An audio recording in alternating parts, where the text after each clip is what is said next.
Hello, everyone, and welcome back to Nightmare Narratives. I can picture some of you already in bed, maybe some of you just getting home from work. Wherever you are, whatever time it is, I'm glad you're here. If this helps you relax or sleep, please like and subscribe.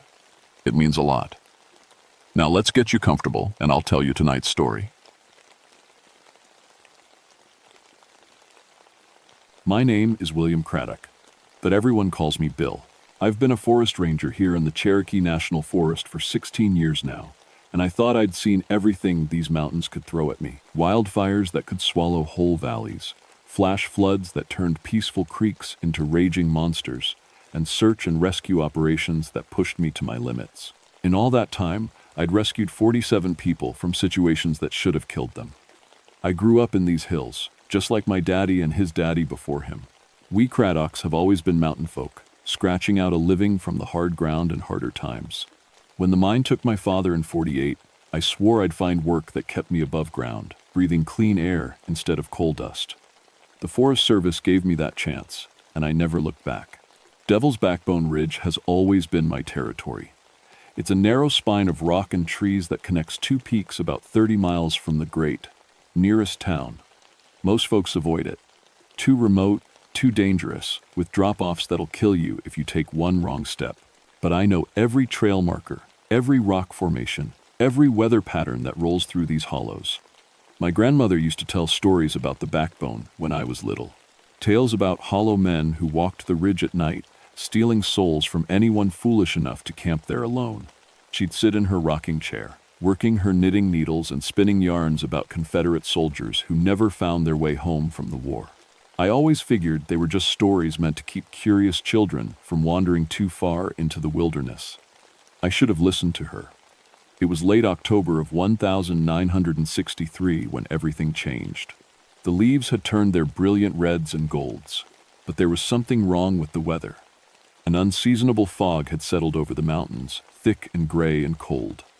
It hung in the valleys like smoke, refusing to burn off even when the sun climbed high.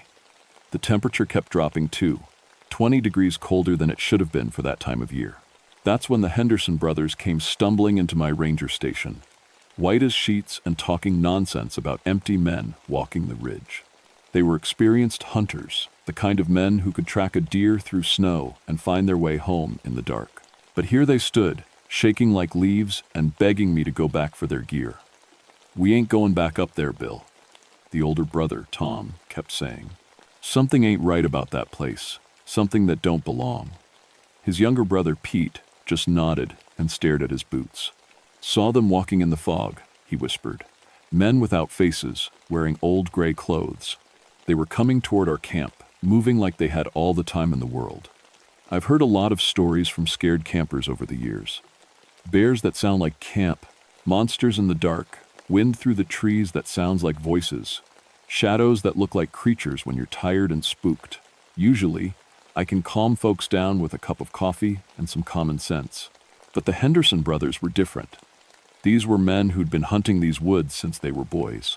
If something had scared them this bad, it was worth checking out. "I'll head up there tomorrow," I told them. "Probably just some drifters looking for a place to camp. Nothing to worry about." But even as I said it, I felt a chill that had nothing to do with the weather. Something in the way Pete's hands shook when he reached for his coffee cup. Something in the way Tom kept glancing toward the windows, like he expected to see those empty men pressing their faces against the glass. I spent the rest of that evening checking my equipment. Radio, first aid kit, flares, my service pistol, standard gear for a search and rescue operation. I told myself it was routine, just another day on the job. But I couldn't shake the feeling that I was preparing for something else entirely. That night, I dreamed about my grandmother's stories for the first time in 20 years. I hiked up to Devil's Backbone the next morning, following the trail markers I'd installed myself 5 years earlier. The fog was even thicker than it had been the day before, rolling between the trees like something alive. My breath steamed in the cold air, and I had to stop twice to button my jacket tighter. The Henderson brothers' campsite was exactly where they said it would be, set up in a small clearing about halfway along the ridge. But what I found there made my blood run cold. Their tent was still standing, but the flaps hung open like a gaping mouth. Inside, Their sleeping bags were laid out neat and tidy, like they'd just been made. No signs of a struggle, no indication they'd left in a hurry. Their cooking gear was cleaned and stacked by the cold fire pit. Even, their food was still hanging in a bear bag, untouched. But their clothes were gone, not stolen, arranged. I found Tom's hunting jacket spread out on the ground about 50 yards from camp, arms outstretched like he'd been crucified. Pete's boots were placed heel to heel in a perfect line, pointing toward the ridge. Their pants and shirts were folded and stacked on a flat rock, with their socks rolled up and placed on top like an offering. The hair on the back of my neck stood up. In 16 years of search and rescue, I'd never seen anything like it. People don't fold their clothes and arrange them in patterns when they're running for their lives. I pulled out my radio to call for backup, but all I got was static. That wasn't unusual. The mountains played hell with radio signals, but something about the static bothered me. It wasn't the usual crackling and popping you'd expect. It sounded almost like whispers, too faint to make out the words. That's when I noticed the silence. No birds, no insects, no squirrels chattering in the trees or wind rustling through the leaves. Just dead, heavy silence that pressed against my eardrums like water. In all my years in these woods, I'd never heard such complete quiet. Even in the depths of winter, there was always some sign of life. I checked my compass, thinking maybe I could find tracks leading away from the camp. The needle spun lazily in circles, unable to find magnetic north. I tapped the glass, figuring it was broken, but the needle kept spinning. Iron deposits, I told myself. The ridge had plenty of iron ore in the rock. That had to be what was throwing off the compass. Just a natural magnetic anomaly. But even as I made excuses, I knew something was wrong. The cold was getting worse, seeping through my jacket like it was made of paper. My breath came out in thick clouds, and I could feel frost forming on my mustache. I decided to follow the ridge and look for more signs of the Henderson brothers. Maybe they'd panicked and run, leaving their clothes behind in their hurry to get away. People did strange things when they were scared. The trail along the ridge was narrow, with steep drop-offs on both sides. Normally, I could walk it with my eyes closed, but the fog made everything different. Landmarks I'd known for years seemed shifted, turned around. Trees appeared where I didn't remember them being, and rocks jutted out of the ground at odd angles. That's when I saw the first footprint. It was pressed into a patch of soft earth beside the trail, clear as day. A man's boot, size 10 or 11, with a distinctive wear pattern on the heel. But here's what made me stop and stare. The print was only half there. It started normal at the toe, but by the heel, it had faded to almost nothing, like whoever made it was becoming transparent as they walked. I knelt down and studied it closer. The deeper part of the print was ice cold, cold enough to make my fingers ache when I touched it. And there was something else, a smell like old copper pennies and wet earth. I followed the trail of half-prints for about 100 yards. They led toward a thick stand of laurel bushes that grew right up to the edge of the ridge. The prints got fainter with each step, until they disappeared entirely just before the laurels. I pushed through the bushes, thorns catching at my jacket and scratching my hands. On the other side was a small clearing I'd never seen before, which was impossible. I'd mapped every inch of this ridge. In the center of the clearing was a circle of stones, each one about the size of a man's head. They were arranged in a perfect ring, with a flat rock in the middle, like an altar. The stones were old, covered in moss and carved with symbols I didn't recognize. Cherokee maybe, but different from anything I'd seen in the museums. And lying on the altar rock was Pete Henderson's wallet. I picked it up with shaking hands. His driver's license was still inside, along with a picture of his wife and 2 kids. $37 in cash. A hunting license dated just 3 days ago. Everything normal, except for the temperature. The wallet was so cold it burned my fingers, like I'd grabbed a chunk of ice. That's when I heard the first whisper. It came from somewhere behind me, soft as wind through dry leaves. I spun around, but the clearing was empty. Just the ring of stones and the laurel bushes and the fog that seemed to press closer with each passing moment. "Hello," I called out. "Tom? Pete? If you're out there, answer me." The whisper came again, and this time I could almost make out words. It sounded like someone calling my name, but from very far away, or very long ago. I stuffed the wallet in my pocket and got out of that clearing as fast as I could. I should have hiked back down the mountain right then, should have called for a full search and rescue team, maybe even the state police. But something kept me on that ridge, something I couldn't name. Maybe it was professional pride. I'd never left a searching complete. Maybe it was stubbornness, the Craddock family trait that had gotten us in trouble for generations. Or maybe something was already calling to me, drawing me deeper into the fog. I spent the next 2 hours searching every trail and clearing I could find. The Henderson brothers were nowhere to be seen, but I kept finding their things. Tom's hunting knife stuck point first into a tree trunk, so deep I couldn't pull it out. Pete's canteen hanging from a branch 20 feet off the ground, empty and ice cold. A can of beans with the label peeled off and the metal bright as new silver. Each item was colder than the last, and the fog kept getting thicker. By 3 o'clock, I could barely see 10 feet in any direction. The temperature had dropped another 15 degrees, and my breath came out in thick, white clouds. I'd put on my heaviest jacket, but the cold seemed to seep right through it, settling in my bones like an ache. That's when Jake Morrison showed up. Jake was my partner ranger, assigned to the southern section of the forest. He was a good man, steady and reliable, with 20 years of experience in these mountains. I heard his boots on the trail before I saw him, and relief flooded through me like warm coffee. "Bill," he called out through the fog. "Heard you might need some help up here." I walked toward his voice, grateful to have another person around. But when I got close enough to see him clearly, something made me stop. Jake looked normal enough, same ranger uniform, same weathered face, same easy smile. But his eyes were different, flat and gray, like stones at the bottom of a pond. "How'd you know I was up here?" I asked. "Radio," he said. But I knew that was impossible. My radio hadn't worked all day. "Jake, we need to get off this ridge. Something's not right up here. The Henderson brothers are missing, and I've been finding their gear scattered all over the mountain." He nodded and smiled, but the expression didn't reach those flat gray eyes. "Sure thing, Bill. But first, let me show you something. Found it about a quarter-mile back." He led me off the main trail, deeper into the fog. I followed, even though every instinct I had was screaming at me to turn around and run. Jake's footsteps were too quiet, barely making a sound on the rocky ground.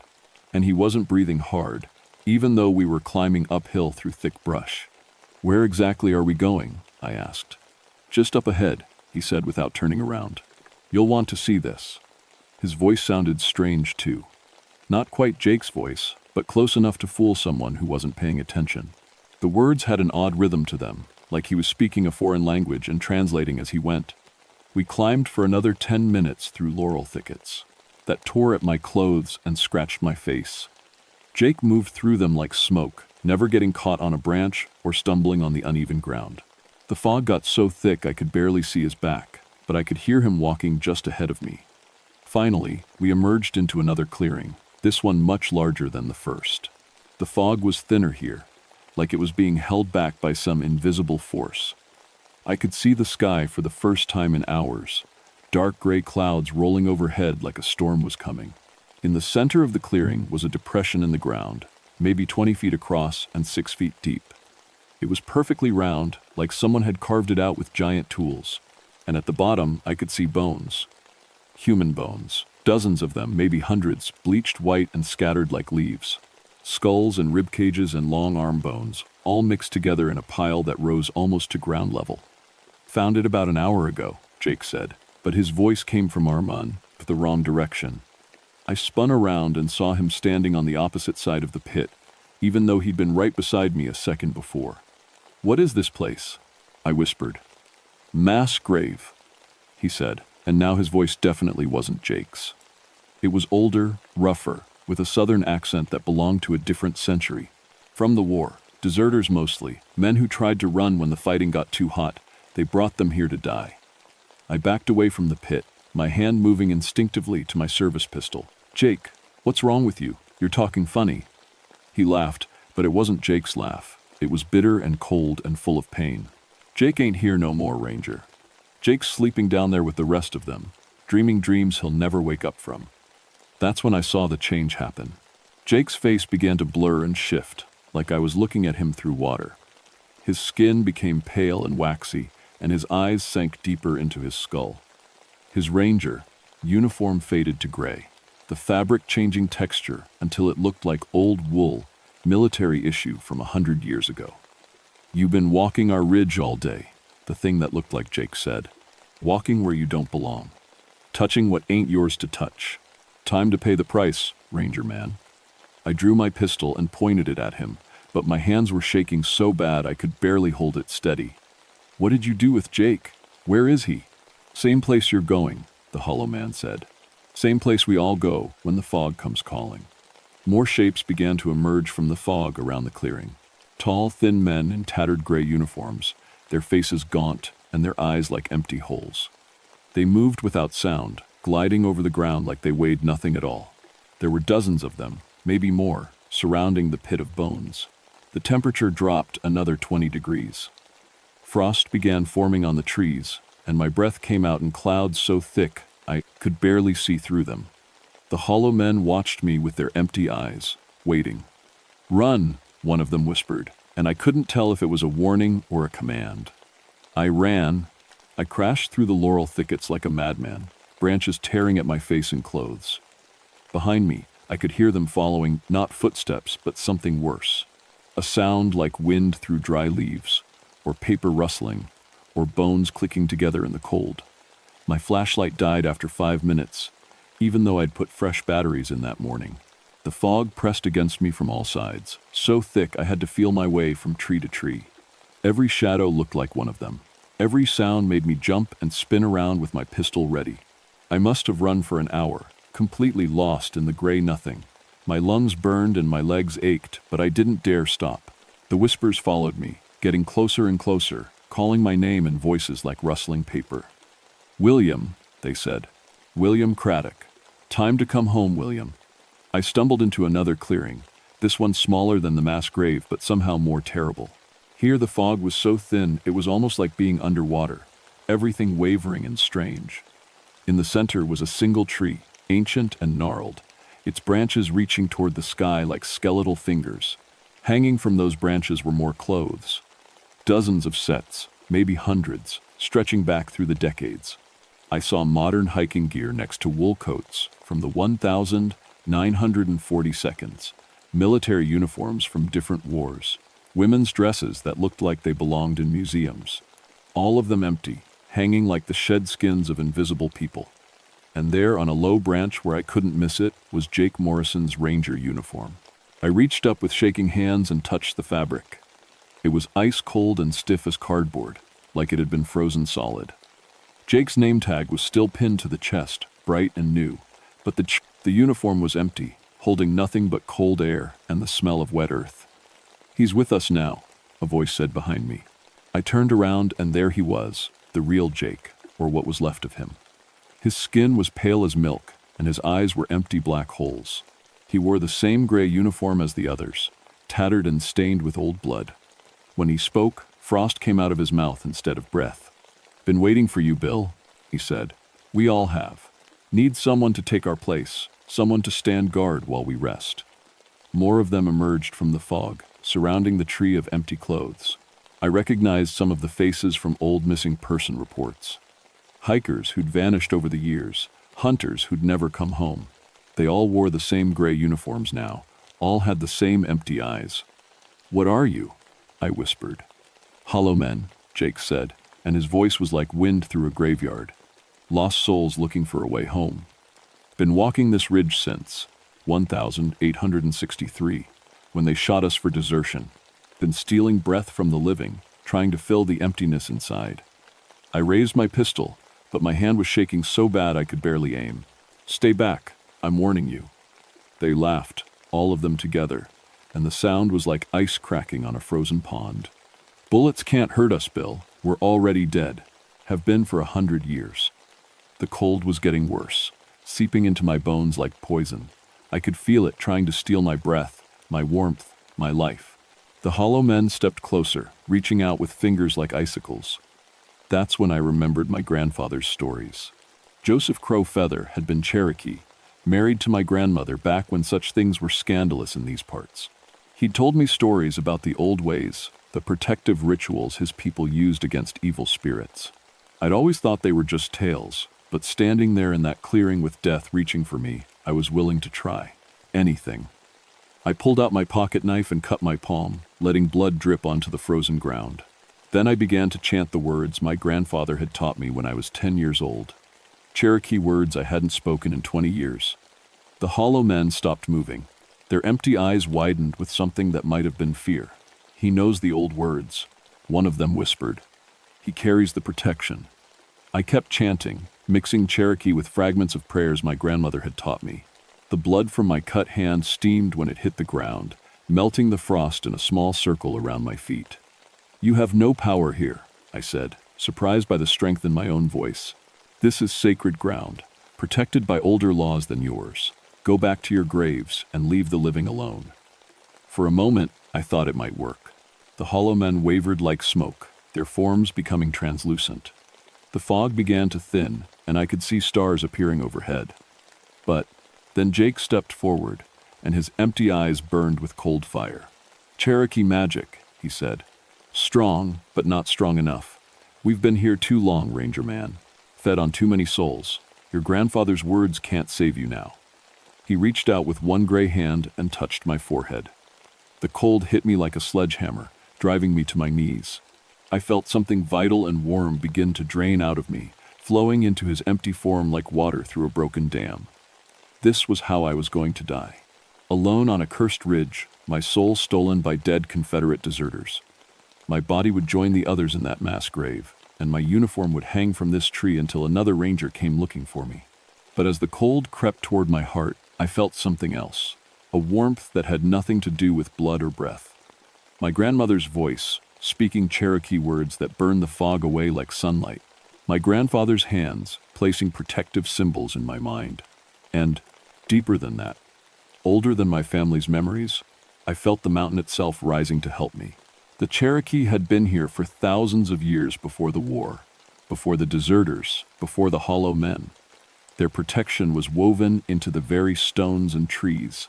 I grabbed a handful of dirt from the sacred ground beneath my feet and threw it at Jake's hollow face. Where it touched him, he screamed and began to dissolve. The other hollow men fell back, their forms wavering like candle flames in a strong wind. "Iron!" I gasped, remembering another piece of my grandfather's teachings. Cherokee buried their dead with iron to keep the spirits bound. I pulled out my service pistol and fired 3 shots into the air, the iron bullets scattering metal fragments through the fog. The hollow men shrieked and scattered like leaves in a hurricane. The fog began to clear, and warm air rushed in to replace the bone-chilling cold. The tree of empty clothes withered and cracked, its branches falling to the ground like broken bones. The gray uniforms crumbled to dust, and the empty eyes finally closed. In the sudden silence, I heard a sound that was the most beautiful thing in the world. Birds singing in the dawn light. I found Jake Morrison 3 hours later, unconscious but alive at the bottom of a ravine half a mile from the clearing. He had no memory of how he'd gotten there, no recollection of the past 3 days. The doctors said it was hypothermia and shock, maybe a head injury from a fall. I didn't argue with their diagnosis. The Henderson brothers' bodies were never found, but their truck was discovered at the bottom of a steep cliff, 20 miles away. The state police ruled it an accident, driver error on a foggy mountain road. The insurance companies paid out, and their families moved away from the mountains. I never told anyone what I'd really seen in that clearing. The area around Devil's Backbone Ridge was officially closed to the public 6 months later. Geological instability, the Forest Service said. Danger of rock slides and cave-ins. I was the one who recommended the closure, and I made sure the paperwork went through fast. But I go back every October when the moon is full, carrying Cherokee salt and iron tokens my grandfather taught me to make. I walk the ridge from end to end, checking the protective barriers, making sure the hollow men stay in their graves where they belong. Jake transferred to a different forest that spring. Said these mountains gave him bad dreams, made him feel like he was being watched. He's doing good work in Colorado now, helping tourists and fighting wildfires. Sometimes he sends me postcards with pictures of snow-covered peaks. He never mentions Devil's Backbone, and I never bring it up in my letters back. I started learning Cherokee from an elder named Joseph Crow Feather. It turned out he was my grandfather's nephew, though I'd never known we had family still living in the area. He teaches me the old protective rituals, the the songs that keep evil spirits bound, the proper way to honor the dead so they don't come walking back. Your grandfather was wise to teach you even a little, Joseph told me. Most white folks, they forget the old ways, think science and machines can protect them from everything. But some evils are older than science. Some things require older solutions. The Forest Service gave me a commendation for bravery in the Henderson brothers case. They said I'd gone above and beyond the call of duty, risking my life to search for missing persons in dangerous terrain. I accepted the medal and the handshake, but I didn't feel brave. I felt like a man who'd looked into hell and barely escaped with his soul intact. 3 more people have gone missing on or near Devil's Backbone Ridge since 1963.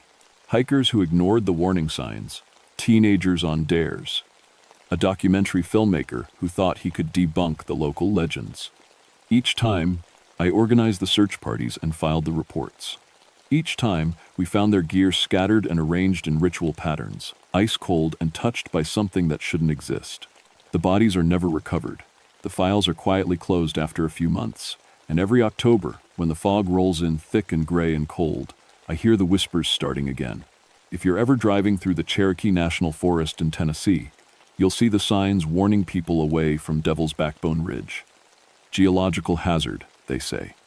Stay on marked trails. Do not enter closed areas. Listen to those signs. Trust an old ranger who's seen what happens to people who don't. Some places are closed for good reason. Some hungers can never be satisfied.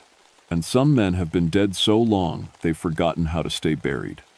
The hollow men are still up there, waiting in the fog, waiting for someone foolish enough to camp alone on harvest moon nights, someone who doesn't carry iron or know the old protective words. Don't let it be you.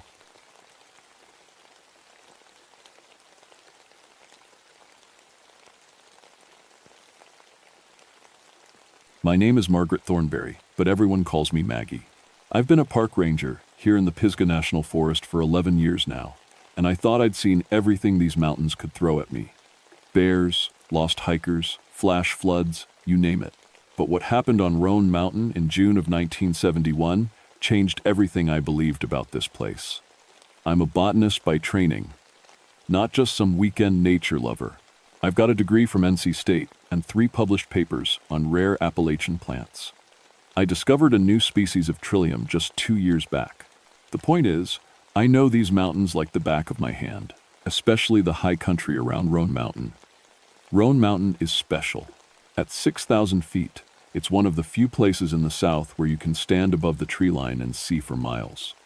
The Cherokee called it sacred ground, and I always understood why. When the rhododendrons bloom in June, the whole mountainside turns pink and white like someone spilled paint across the world. But there's something else about Roan Mountain that most people don't know. Scattered across the bald summit are these stone circles, not natural rock formations, but carefully arranged stones that the Cherokee placed there centuries ago. The old stories say the stones sing, that they call to people. I always figured it was just the wind whistling through the gaps between rocks. Sound can do funny things at that altitude. That's what I told myself anyway, until the morning Dr. James Kellerman didn't come back from his research trip. Jim was a botanist from Duke University, studying the rare plants that grow only on these high mountain balds. Good man, careful researcher. He'd been camping up there for 3 days, collecting samples of the Gray's lily that blooms nowhere else in the world. When he missed his radio check-in 2 days running, I hiked up to find him. The weather had been strange that week. June is usually clear and mild up there, perfect for research work, but we'd been getting these sudden thunderstorms that seemed to come out of nowhere, rolling across the bald like they were hunting for something. The air itself felt heavy, like it was holding its breath. I found Jim's camp exactly where it should be, but something was wrong. His tent was still zipped up tight, his equipment laid out neat as you please, but Jim was nowhere around. His radio was on the ground next to his sleeping bag, crackling with static. When I picked it up, I heard something that made my skin crawl, a low humming sound, almost like singing coming through the speaker. I spent 3 hours calling his name, following his marked research trail. The weird thing was, all his plant samples were still in their collection bags, but they were arranged in perfect spirals around the stone circles. Jim was too professional to leave his work scattered like that, and the plants themselves looked strange. Too green, too perfect, like they were growing faster than they should. That's when I found him. Jim was lying in the center of the largest stone circle, arms spread wide like he was making snow angels. At first I thought he was just unconscious, maybe hit by lightning during one of those sudden storms. But when I got closer, I could see his eyes were wide open, staring straight up at the sky. His skin was gray as ash, and when I touched his wrist to check for a pulse, his arm crumbled like old paper. The stones around him were humming. Not the wind. I know what wind sounds like. This was different, like a choir of voices too low to hear but loud enough to feel in your chest. The sound seemed to come from inside the stones themselves, vibrating up through the ground and into my bones. I've seen plenty of dead bodies in my time as a ranger. Heart attacks, falls, hypothermia. But I'd never seen anything like what happened to Jim Kellerman. It was like something had sucked all the life right out of his mint. Tim left nothing but a shell that fell apart at the touch. I radioed for help, but the static on my radio was so bad I could barely get through. Every time I tried to call, that low humming sound would start up again, drowning out everything else. Finally, I gave up and hiked back down to the ranger station to call for a recovery team. But when we came back the next morning with the medical examiner and 3 other rangers, Jim's body was gone. The only thing left was a perfect outline in the grass where he'd been lying, and every blade of grass inside that outline was dead. The medical examiner said maybe animals had carried off the remains, but I knew better. No animal would touch something that wrong. And animals don't arrange plant samples in perfect geometric patterns around ancient stone circles. That night, lying in my bunk at the ranger station, I could still hear the humming in my head. Soft and low, like a lullaby someone might sing to help you sleep forever. 3 days after we found Jim's camp, Dr. Sarah Whitman showed up at my office. She was an anthropologist from Appalachian State, studying Cherokee sacred sites. Tall woman with graying hair and sharp eyes that missed nothing. She'd heard about Jim's disappearance through the university network and wanted to know what I'd seen up there. The Cherokee have stories about those stone circles. She told me over coffee in the station break room. They called them spirit traps, places where the ancestors bound dangerous earth spirits to protect the sacred mountain. I nearly choked on my coffee. You're telling me you believe in ghost stories? I believe in patterns, she said, and the pattern here is that people have been disappearing around those stones for over 100 years. The Cherokee stopped using that particular site for ceremonies sometime in the 1800s. The elders said the spirits had grown hungry. Dr. Whitman had done her homework. She showed me newspaper clippings going back to the 1,920 hikers found dead in the stone circles, always during rhododendron season. Always with that same gray, drained look I'd seen on Jim. The bodies that were found anyway. More often, people just vanished completely. The Cherokee believe the spirits trade places, she explained. They've been trapped in those stones for centuries, but during certain times of year, when the mountain is at its most alive, they can reach out. They take the life force from the living and use it to try to escape their prison. It sounded crazy, but I kept thinking about those plant samples arranged in perfect spirals, about the humming sound that seemed to come from inside the stones themselves. And I kept thinking about how Jim's body had just crumbled away like it had been dead for years instead of days. Against my better judgment, I agreed to take Dr. Whitman up to the stone circles. She wanted to document the site, take measurements, maybe record some of the acoustic phenomena I'd described. I figured having a witness along would be good, and honestly, I needed to go back up there anyway. The whole thing was eating at me. We hiked up on a Thursday morning in late June. The rhododendrons were in full bloom, covering the mountainsides in clouds of pink and white flowers. Beautiful day, clear skies, gentle breeze, perfect hiking weather. Dr. Whitman brought all kinds of equipment, cameras, a tape recorder, electromagnetic field detectors, even a seismograph to measure ground vibrations. The stone circles looked innocent enough in the bright morning sunlight. Just old rocks arranged in rough circles, probably 10 feet across each. There were 5 of them scattered across the bald, with the largest one in the center where I'd found Jim. The grass inside the circles was still dead, forming perfect brown rings in the green mountain meadow. Dr. Whitman set up her equipment while I poked around the edges of the site. That's when I noticed something that made my blood run cold. New plant samples, arranged in the same spiral patterns I'd seen before. Fresh ones, still dewy from the morning air. But we were the first people up here since the recovery team had left. "Sarah," I called out, "you need to see this." She came over with her electromagnetic detector, which was beeping like crazy. "The readings here are off the charts," she said. "It's like there's a massive electrical field coming from underground." That's when we heard the humming. It started soft, so low you felt it more than heard it. Dr. Whitman's tape recorder picked it up immediately, the needle jumping into the red zone. The sound seemed to be coming from all 5 stone circles at once, a harmonic vibration that made the air itself seem to shimmer. "Are you getting this?" I asked, but Dr. Whitman didn't answer. She was staring at the largest stone circle, with a strange expression on her face, like she was listening to something I couldn't hear. The humming got louder, and I started to feel dizzy. The rhododendron blooms around us began to sway, even though there wasn't any wind. They were moving in rhythm with the sound, like they were dancing to music only they could hear. "Sarah?" I reached out to touch her shoulder, but she stepped away from me, walking slowly toward the center stone circle. Her movements were jerky, unnatural, like a puppet on strings. The electromagnetic detector in her hand was shrieking now, the needle pinned all the way to the right. But Dr. Whitman didn't seem to notice. She was walking straight toward the dead grass in the center of the circle, the same spot where I'd found Jim's body. That's when I saw them, shapes moving inside the stones, like heat mirages on a summer road. They flowed and shifted, pressing against the rock from the inside like they were trying to get out. The humming got so loud I had to press my hands over my ears, but it didn't help. The sound, I was coming from inside my head now. Dr. Whitman stepped into the dead circle. The moment her foot touched the brown grass, every rhododendron bloom on the mountainside turned to face her. Thousands of flowers, all moving at once, all pointed at the stone circle like a crowd watching a performance. The humming rose to a pitch that made my teeth ache. And Dr. Whitman started to change. Her hair began to turn gray, not the natural gray of aging, but the dead gray of ash. Her skin grew pale and tight, like it was shrinking on her bones. But the worst part was her eyes.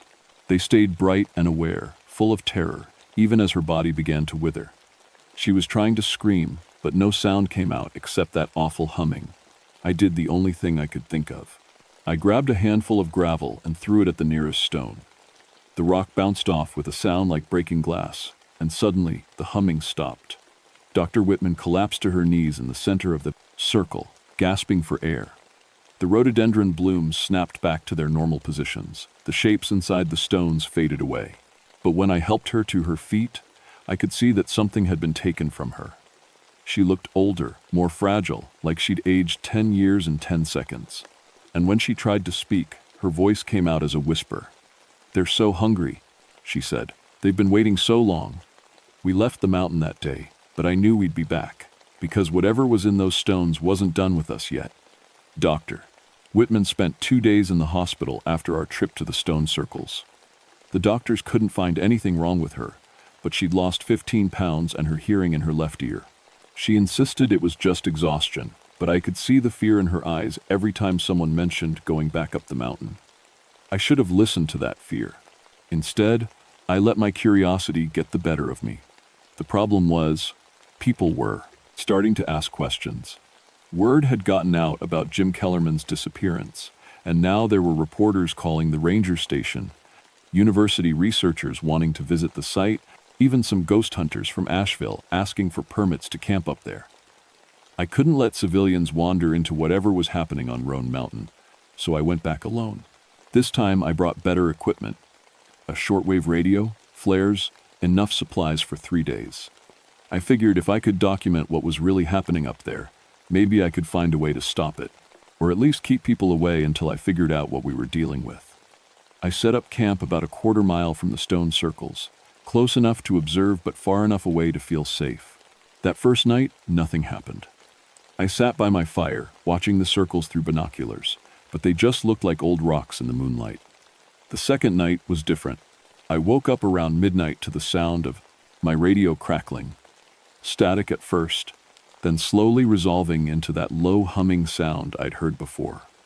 But this time, there were voices mixed in with the humming, whispers in a language I didn't recognize, rising and falling like wind through trees.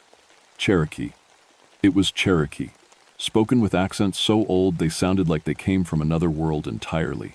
I grabbed my binoculars and looked toward the stone circles. They were glowing. Not bright, just a soft phosphorescence like foxfire on rotting logs. The light pulsed in rhythm with the voices on the radio, and I could see shapes moving between the stones. Tall figures that seemed to be made of mist and moonlight, circling the dead grass where Jim had died. One of them looked right at me. Even from a quarter mile away, I felt its eyes lock onto mine.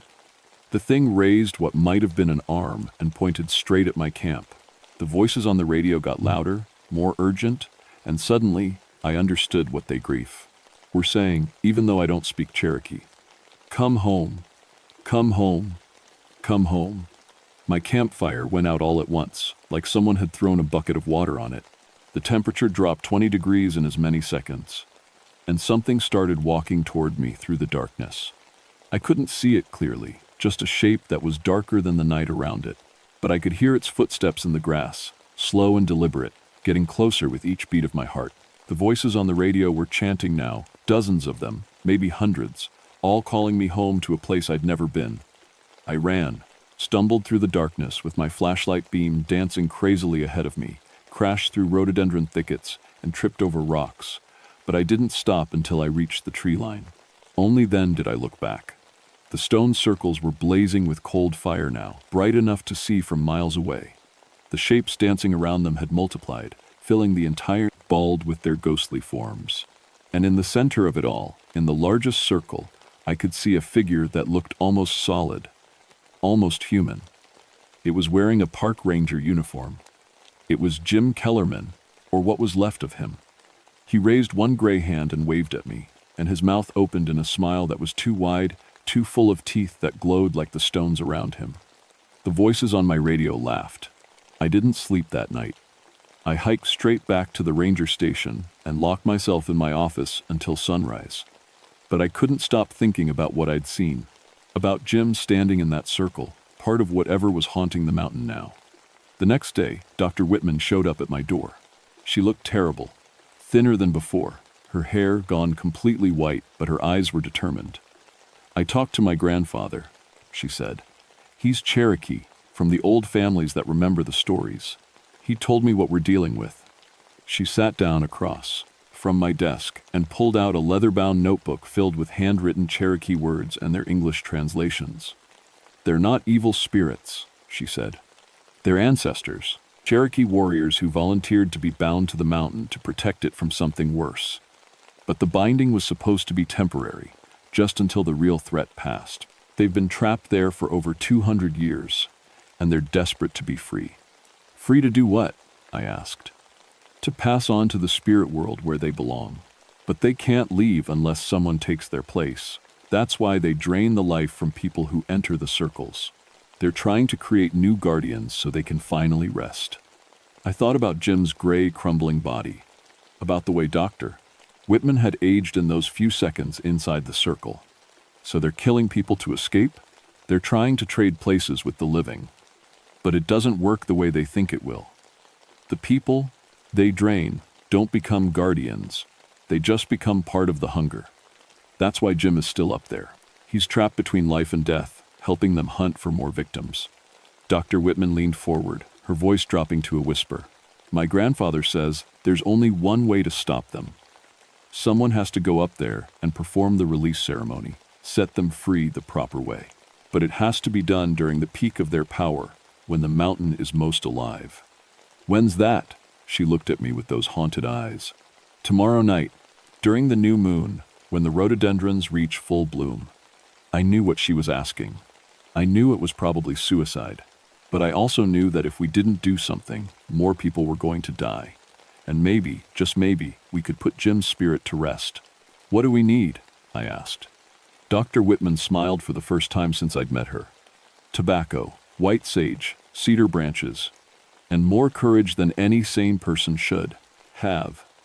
The spirits of Roan Mountain had been waiting over 200 years for freedom. Tomorrow night, we were going to give it to them. Or die trying. Dr. Whitman's grandfather was named Thomas Swimmer, and he was the oldest man I'd ever met. He must have been 90 if he was a day, but his eyes were sharp as flint, and his hands steady as he showed us how to prepare for the ceremony. "The spirits are not your enemy," he told us in his small cabin near Cherokee. "They are warriors who sacrificed everything to protect the sacred mountain. But their sacrifice was never meant to be eternal. They grow angry because they have been forgotten, abandoned to guard against a threat that passed long ago." He taught us the proper words, the right way to hold the sacred tobacco, how to arrange the cedar branches around the circle. Most importantly, he warned us about what we would face. "They will test you," he said. "They will try to make you afraid, to make you run. They have been alone so long that they do not trust easily. You must show them that you come in peace, that you remember their sacrifice."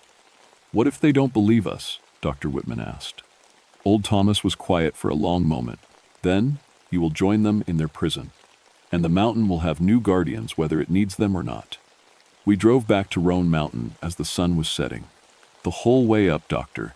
Whitman clutched the leather pouch of ceremonial tobacco like her life depended on it. Maybe it did. The rhododendrons were in full bloom, more beautiful than I'd ever seen them. Every flower seemed to glow in the twilight, and the air was thick with their sweet scent. But underneath that sweetness was something else. The smell of old earth and older secrets, of things that had been buried but never truly died. We hiked up to the stone circles by headlamp, our footsteps muffled by the thick grass. The mountain felt different tonight, more alive somehow. The shadow seemed to move. Every breeze carried whispers in languages I didn't understand. The stone circles were waiting for us. They weren't glowing yet, but I could feel the power building in them like electricity before a storm. The dead grass in the center of each circle was perfectly preserved, brown and brittle after all these weeks, and scattered around the largest circle were fresh bones, white and clean, like they'd been picked by careful hands. "Jim," Dr. Whitman whispered. I nodded. The spirits had been feeding well. We set up the ceremony exactly as Thomas Swimmer had taught us, cedar branches at the 4 directions around the largest circle, white sage burning in a small fire at the center, and the sacred tobacco offered to the spirits with the ancient words that Dr. Whitman pronounced carefully in Cherokee. For a long time, nothing happened. We sat by our small fire, speaking the ritual words over and over, calling to the trapped ancestors with promises of freedom and respect. The moon rose, thin as a blade, casting everything in silver light. Then the humming started. It came from deep underground this time, so low it was more vibration than sound. The stone circles began to glow with that cold fire I'd seen before, and the shapes started forming inside the rocks. But tonight they looked different, more solid, more real, and there were so many of them. Dozens of Cherokee warriors in traditional dress, their faces painted for war, their eyes blazing with centuries of anger and loneliness. They moved around the circles like they were dancing, but their dance was full of rage and desperate hunger. In the center of the largest circle, Jim Kellerman stood watching us. He looked more solid than the others, but wrong in ways that made my skin crawl. His park ranger uniform was rotting on his body, and his face was the gray color of old bone. When he smiled, his teeth were black as tar. "You came back," he said, and his voice was the sound of wind through a graveyard. "I knew you would. The mountain calls to its own." "We're here to help, Doctor," Whitman said, standing up with the tobacco pouch in her hands. "We know about the binding. We know you've been trapped here against your will." The Cherokee warriors stopped their dancing and turned to look at us. Their eyes were like holes in the world, dark and hungry and full of pain that went back generations. "Help?" Jim laughed, and the sound made the stones ring like bells. "You want to help? Then join us. Take our place. Let us finally rest." "That's not how it works, Doctor," Whitman said firmly. "The binding can be broken properly, with honor, the way it was meant to be. You don't need to trap new guardians. You just need to be released." The warriors began to move again, but this time they were moving toward us. Jim stepped out of the circle, his feet leaving gray prints in the grass, and I could see the hunger in his dead eyes. "Too late," he whispered. "Too late for ceremonies and pretty words. We are so hungry, and you are so alive." The temperature dropped like a stone. Our breath came out in white puffs, and frost began to form on the grass around us. The warriors were getting closer, reaching out with hands that looked like gray mist but felt real enough to kill. That's when Dr. Whitman did something I'll never forget. She stepped into the largest stone circle. The moment her feet touched the dead grass, every warrior froze. Jim's gray face twisted with confusion. The humming stopped so suddenly that my ears rang with the silence. "I offer myself freely," Dr. Whitman said in Cherokee, her voice carrying across the mountain clear as a bell. "Not as a prisoner, but as a willing guardian. Let these spirits pass to their rest, and I will take their place." "No!" I shouted, but it was too late. The stones erupted with light so bright it burned my eyes. When I could see again, Dr. Whitman was changing. But not the way Jim had changed. Her gray hair turned white as snow, and her eyes began to glow with the same cold fire that burned in the stones. But she didn't look dead or drained.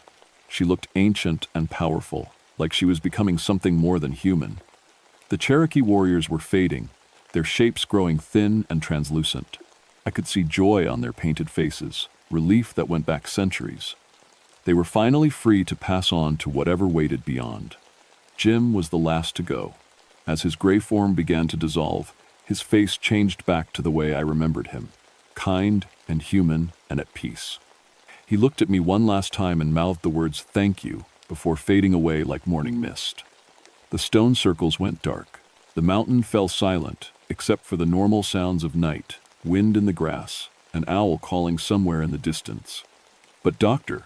Whitman remained, standing in the center of the circle like a statue carved from moonlight. "Sarah?" I called out. She turned to look at me, and I saw that her eyes held depths I couldn't understand. She was still Dr. Whitman, but she was something else too, something that belonged to the mountain now. "I'm all right," she said, and her voice carried echoes of wind and stone.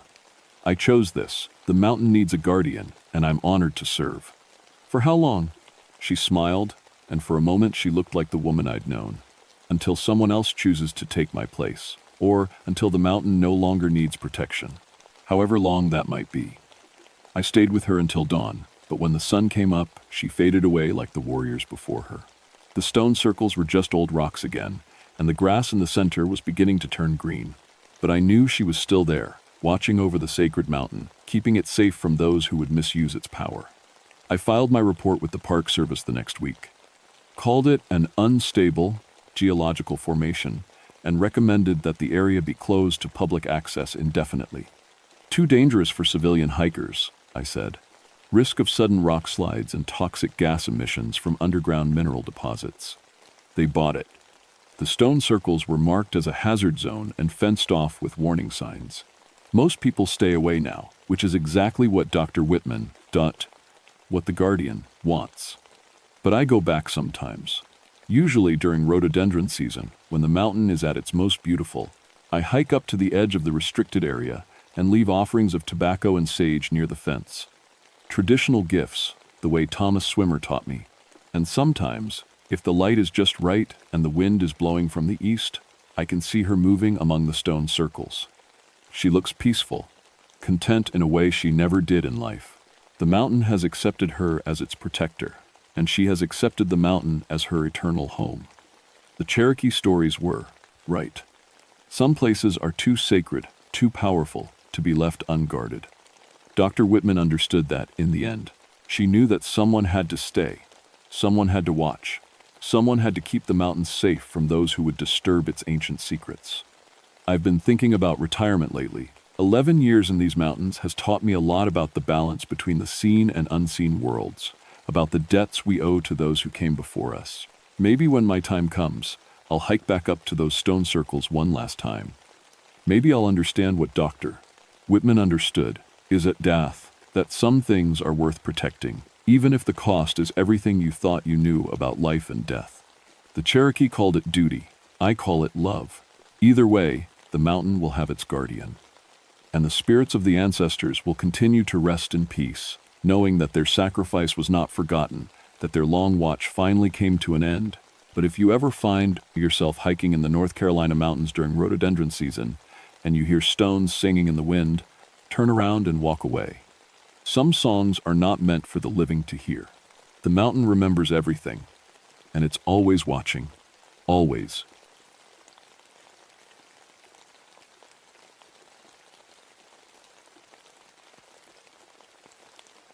My name is Daniel Kirkpatrick, but everyone just calls me Dan. I've been a park ranger in the Cranberry Wilderness area of West Virginia for 13 years now. In that time, I've rescued 73 lost hikers, tracked down poachers, and dealt with more black bear encounters than I care to count. I know every trail, every shelter, and every dangerous drop-off in these mountains like the back of my weathered hands. People often ask me why I chose such a lonely job. The truth is, I came here looking for peace after Vietnam. The war left me with too many memories I'd rather forget, and these quiet mountains seemed like the perfect place to leave all that behind. For more than a decade, that plan worked just fine. I've always been what you'd call a practical man. When folks started talking about Mothman sightings around Point Pleasant back in the 60s, I just rolled my eyes. Big birds, I figured. Maybe a sandhill crane blown off course, or just people getting worked up over. Nothing. Mass hysteria happens more than you'd think. After all, I'd spent 13 years in these woods without seeing anything stranger than an albino deer. The Cranberry Wilderness is about as remote as it gets in West Virginia. We're talking 40 miles from the nearest town with no roads going in. Just old mining trails and footpaths that wind through some of the most beautiful and dangerous country on the East Coast. Deep gorges, rushing rivers, and rock formations that can kill you if you're not careful. It's the kind of place where one wrong step means nobody finds your body until spring. The area has always had a dark history. Mining accidents in the 1800s killed dozens of men, and there have been unexplained disappearances going back generations. Local folks whisper stories about things that live in the deep hollows, but I never paid much attention to mountain superstitions. My job was keeping people safe, not chasing ghost stories. November of 1984 started out like any other. Early snow had already dusted the peaks, and we were getting those freezing rainstorms that make the rocks slick as glass. I was doing my usual patrol of the backcountry when the call came in on my radio. "Dan, we've got a situation," crackled the voice of my supervisor, Tom McNeil. 3 hikers reported something strange near the Cranberry River Gorge. They claimed they saw a winged creature carrying people across the canyon. I keyed my radio and sighed. "Tom, it's probably just turkey vultures. They get pretty big, and in low light, these folks aren't first-time hikers, Dan. They know the difference between a bird and what they saw. Said it was huge, walking upright, and it was definitely carrying something human-sized." I grabbed my pack and headed toward the gorge, figuring I'd find some scattered camping gear and nervous hikers who'd spooked themselves with shadows. The trail down to the river was treacherous that time of year, with ice forming in, the shaded spots and loose rocks hidden under wet leaves. I'd made this hike hundreds of times, but something felt different that day. The forest was too quiet. Even with the early winter weather, there should have been some bird calls, some rustling in the underbrush. Instead, there was just the sound of my boots crunching through the frost and the distant rush of the river below. The hair on the back of my neck started to prickle, but I told myself it was just the cold. When I reached the gorge, I found the 3 hikers huddled around a small camp stove, their faces pale and eyes wide. They were experienced backpackers. I could tell from their gear and the way they'd set up their campsite. These weren't the type to panic over a curious bear or a low-flying owl. "Ranger Kirkpatrick?" One of them called out as I approached. "Thank God you're here. We need to report what we saw." The woman who spoke was maybe 40, with the lean build and steady gaze of someone who'd spent serious time in the wilderness. Her companions, 2 men about the same age, nodded grimly. "Tell me what happened," I said, pulling out my notebook. "We were setting up camp around 6 o'clock when we heard this sound," she began. "Like wings, but massive ones. Leathery, not feathers. We looked up and saw this thing flying across the gorge. It was carrying something," one of the men added, "something that looked human-shaped, just clutched in its claws like a doll." I scribbled notes, keeping my expression neutral. "How far away were you? What were the lighting conditions?" "Maybe 100 yards, the woman replied. "Still had good light, though the shadows were getting long. This wasn't a bird, Ranger.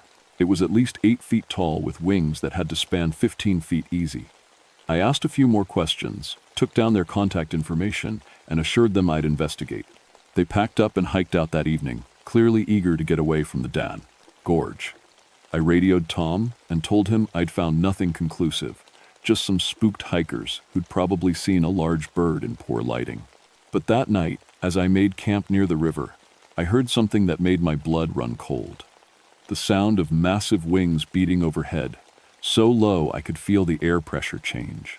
I grabbed my flashlight and swept the beam across the canopy, but saw nothing except dark branches swaying in the wind. I told myself it was just a great horned owl hunting late, but deep down, something had changed. The mountains I'd called home for 13 years suddenly felt like they were watching me. 3 days later, Tom sent me back to the gorge with Rangers Mike Foster and Lisa Garrett. 2 more groups of hikers had reported sightings, and now we had our first missing person report. A solo hiker named David Chen had failed to check in at the ranger station as planned. Mike was a good kid, maybe 25, with 5 years of experience and enough sense to follow orders. Lisa had been with the service for 8 years and knew these mountains almost as well as I did. If anyone could help me figure out what was happening, it would be them. We started our search at Chen's last known position, a campsite about 2 miles upstream from where the hikers had reported their sighting. What we found there made no sense at all. Chen's backpack was hanging from a tree branch 30 feet off the ground. Not thrown there, hung there, as if someone had carefully placed it on the limb. His sleeping bag was spread out normally, his camp stove was set up for dinner, but there was no sign of Chen anywhere. How does a backpack end up that high? Mike asked, craning his neck to look up at it. I studied the tree carefully. No claw marks on the bark, no broken branches that would suggest someone had climbed up. Lisa, radio for climbing gear. We need to get that pack down. While we waited for equipment, we expanded our search. That's when we found the first nest. It was built into a rocky outcrop about 50 yards from Chen's campsite, maybe 20 feet above the ground. From a distance, it looked like a normal eagle's nest, just bigger. But when I got my binoculars on it, my hands started shaking. The nest was full of human belongings: watches, jewelry, bits of clothing, camping gear, all arranged in neat patterns like some kind of bizarre collection. And scattered throughout were bones, lots of them, bleached white and clean. Jesus Christ, Lisa whispered when I handed her the binoculars. What kind of animal does that? I'd seen plenty of strange animal behavior in my years as a ranger, but nothing like this. Bears might raid campsites, but they didn't build nests and arrange human belongings like trophies. Eagles didn't collect jewelry and camping equipment. We need to call this in, Mike said, his voice tight with worry. But before I could reach for my radio, we heard it, the sound of massive wings beating somewhere above the forest canopy. All 3 of us looked up, scanning the trees, but saw nothing. Then Lisa screamed. A shadow passed over us, so large it blocked out the late afternoon sun for several seconds. The shadow moved wrong, not like a bird or aircraft, but like something that shouldn't be able to fly at all. When the shadow passed, my radio crackled with static. Mike's GPS unit started beeping error messages.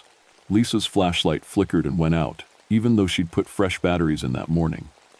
What the hell was that? Mike demanded, his voice cracking. I didn't have an answer. 13 years in these mountains, and I'd never seen anything that could cast a shadow that size. The biggest birds in West Virginia were turkey vultures, and their wingspan topped out around 6 feet. This shadow had to be 3 times that size. We used climbing gear to retrieve Chen's backpack, but found nothing inside that. Explained how it had gotten so high in the tree. His wallet was there, his food, his extra clothes, everything a hiker would need. No signs of a struggle, no blood, no damage to the pack itself. As we made our way back toward the ranger station, the feeling of being watched grew stronger. Every few minutes, one of us would spin around, certain we'd heard footsteps or seen movement in the trees. But there was never anything there. That night, we camped together instead of splitting up like we normally would. None of us wanted to be alone in those woods after what we'd seen. Around midnight, I was awakened by a sound I'll never forget, a low, mournful call that echoed through the gorge like nothing I'd ever heard before. It wasn't quite animal, wasn't quite human. It was the sound of something that was profoundly, impossibly wrong. Mike sat up in his sleeping bag, eyes wide. Did you hear that? Before I could answer, Lisa grabbed my arm. Look up, she whispered.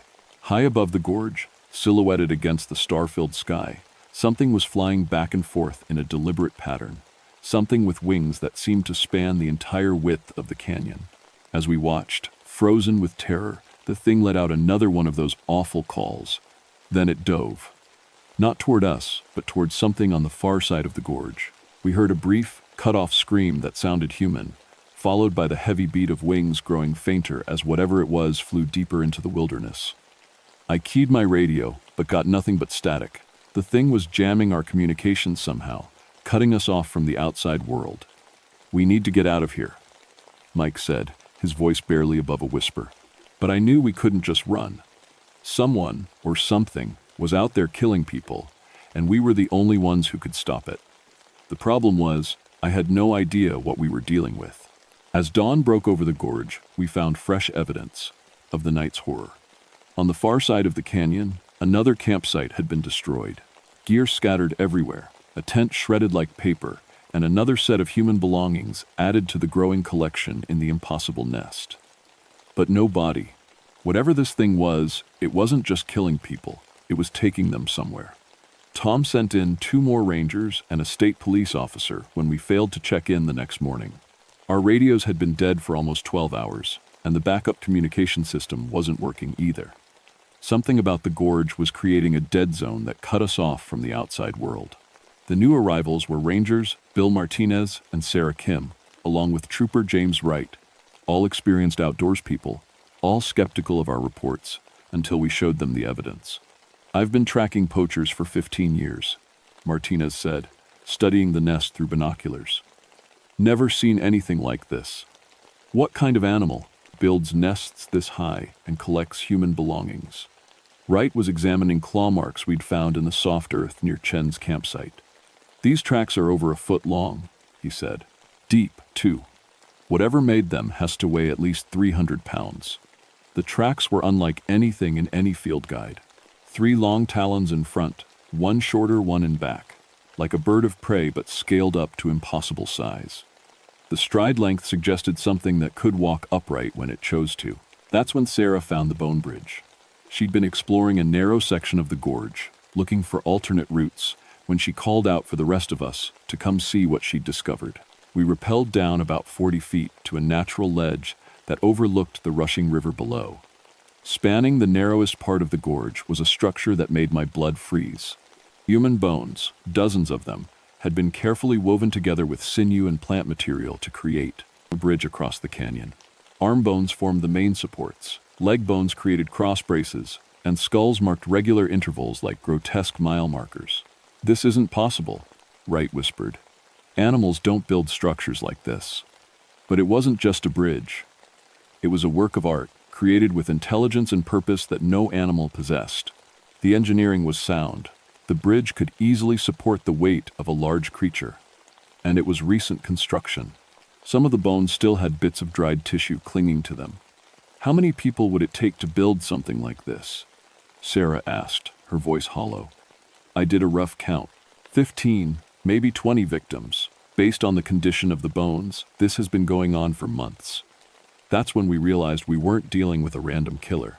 This thing, whatever it was, had been systematically hunting people in the wilderness, collecting their bones for this impossible construction project. And we were probably next on its list. As if summoned by our discovery, we heard the wing beats again. Closer this time, and more deliberate. The sound echoed off the canyon walls until it seemed to come from everywhere at once. "Everyone stay together," I ordered, but it was too late. The attack came from above without warning. Sarah screamed as massive talons wrapped around her shoulders, lifting her off the ledge like she weighed nothing. I caught a glimpse of leathery wings, glowing red eyes, and a humanoid shape that was definitely not natural. "Shoot it!" Wright yelled, drawing his service weapon. But the thing was already gone, carrying Sarah across the gorge and up into the forest canopy. Her screams echoed for what felt like forever before cutting off abruptly. Martinez was on his radio, trying to call for backup, but getting nothing but static. "We're completely cut off," he reported. "Whatever this thing is, it's jamming all our duffet, the communications." That night, we made camp in a defensive position, with our backs to a rock wall and clear sight lines in all directions. Nobody slept.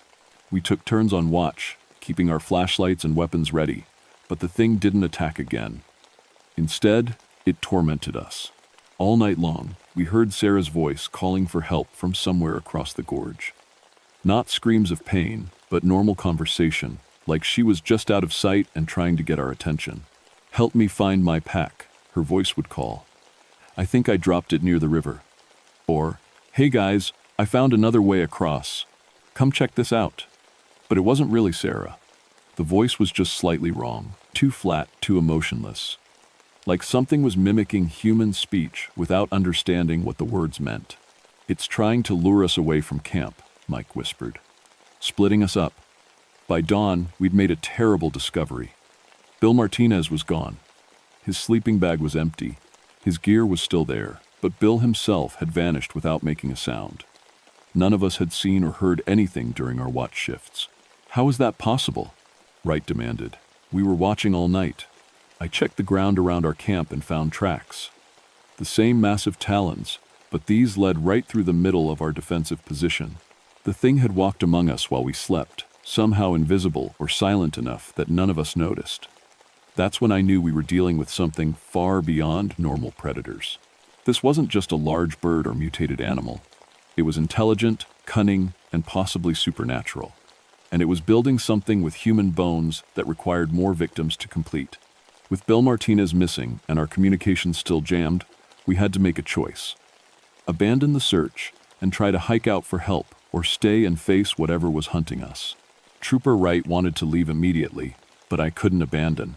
"Sarah and Bill, if there was any chance they were still alive. We need to find that thing's base of operations," I told the others.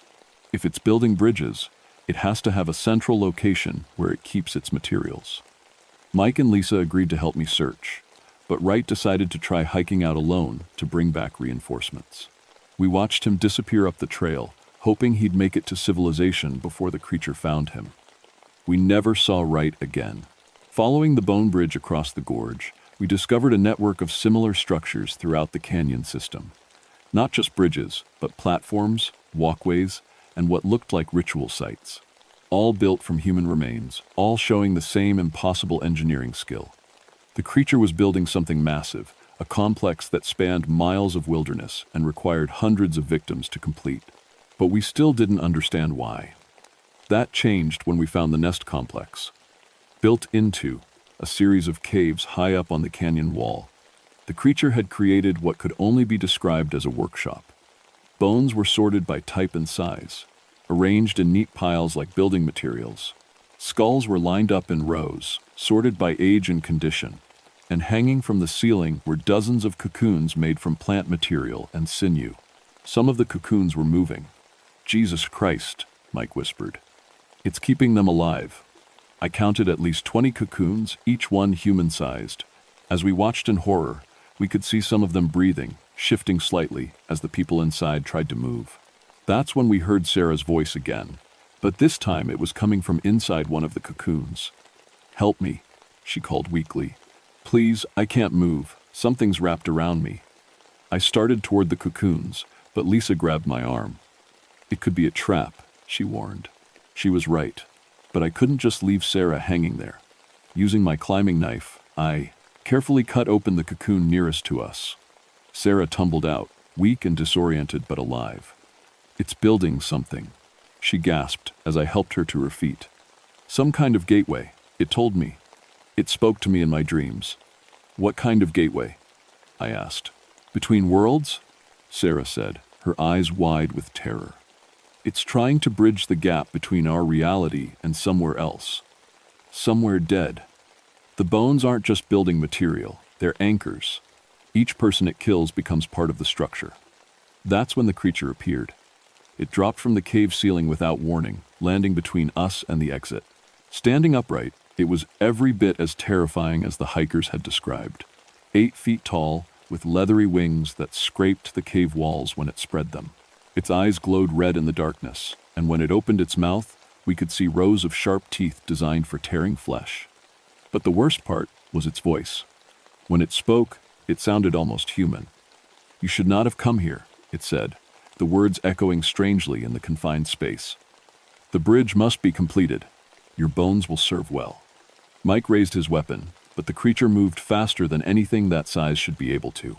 It knocked him down with one sweep of its wing, sending his gun clattering into the darkness. I reached for my own sidearm, but the thing was already in the air, talons extended toward my chest. At the last second, I dove sideways, rolling behind a pile of sorted bones. The bridge connects worlds. The creature continued, almost conversationally.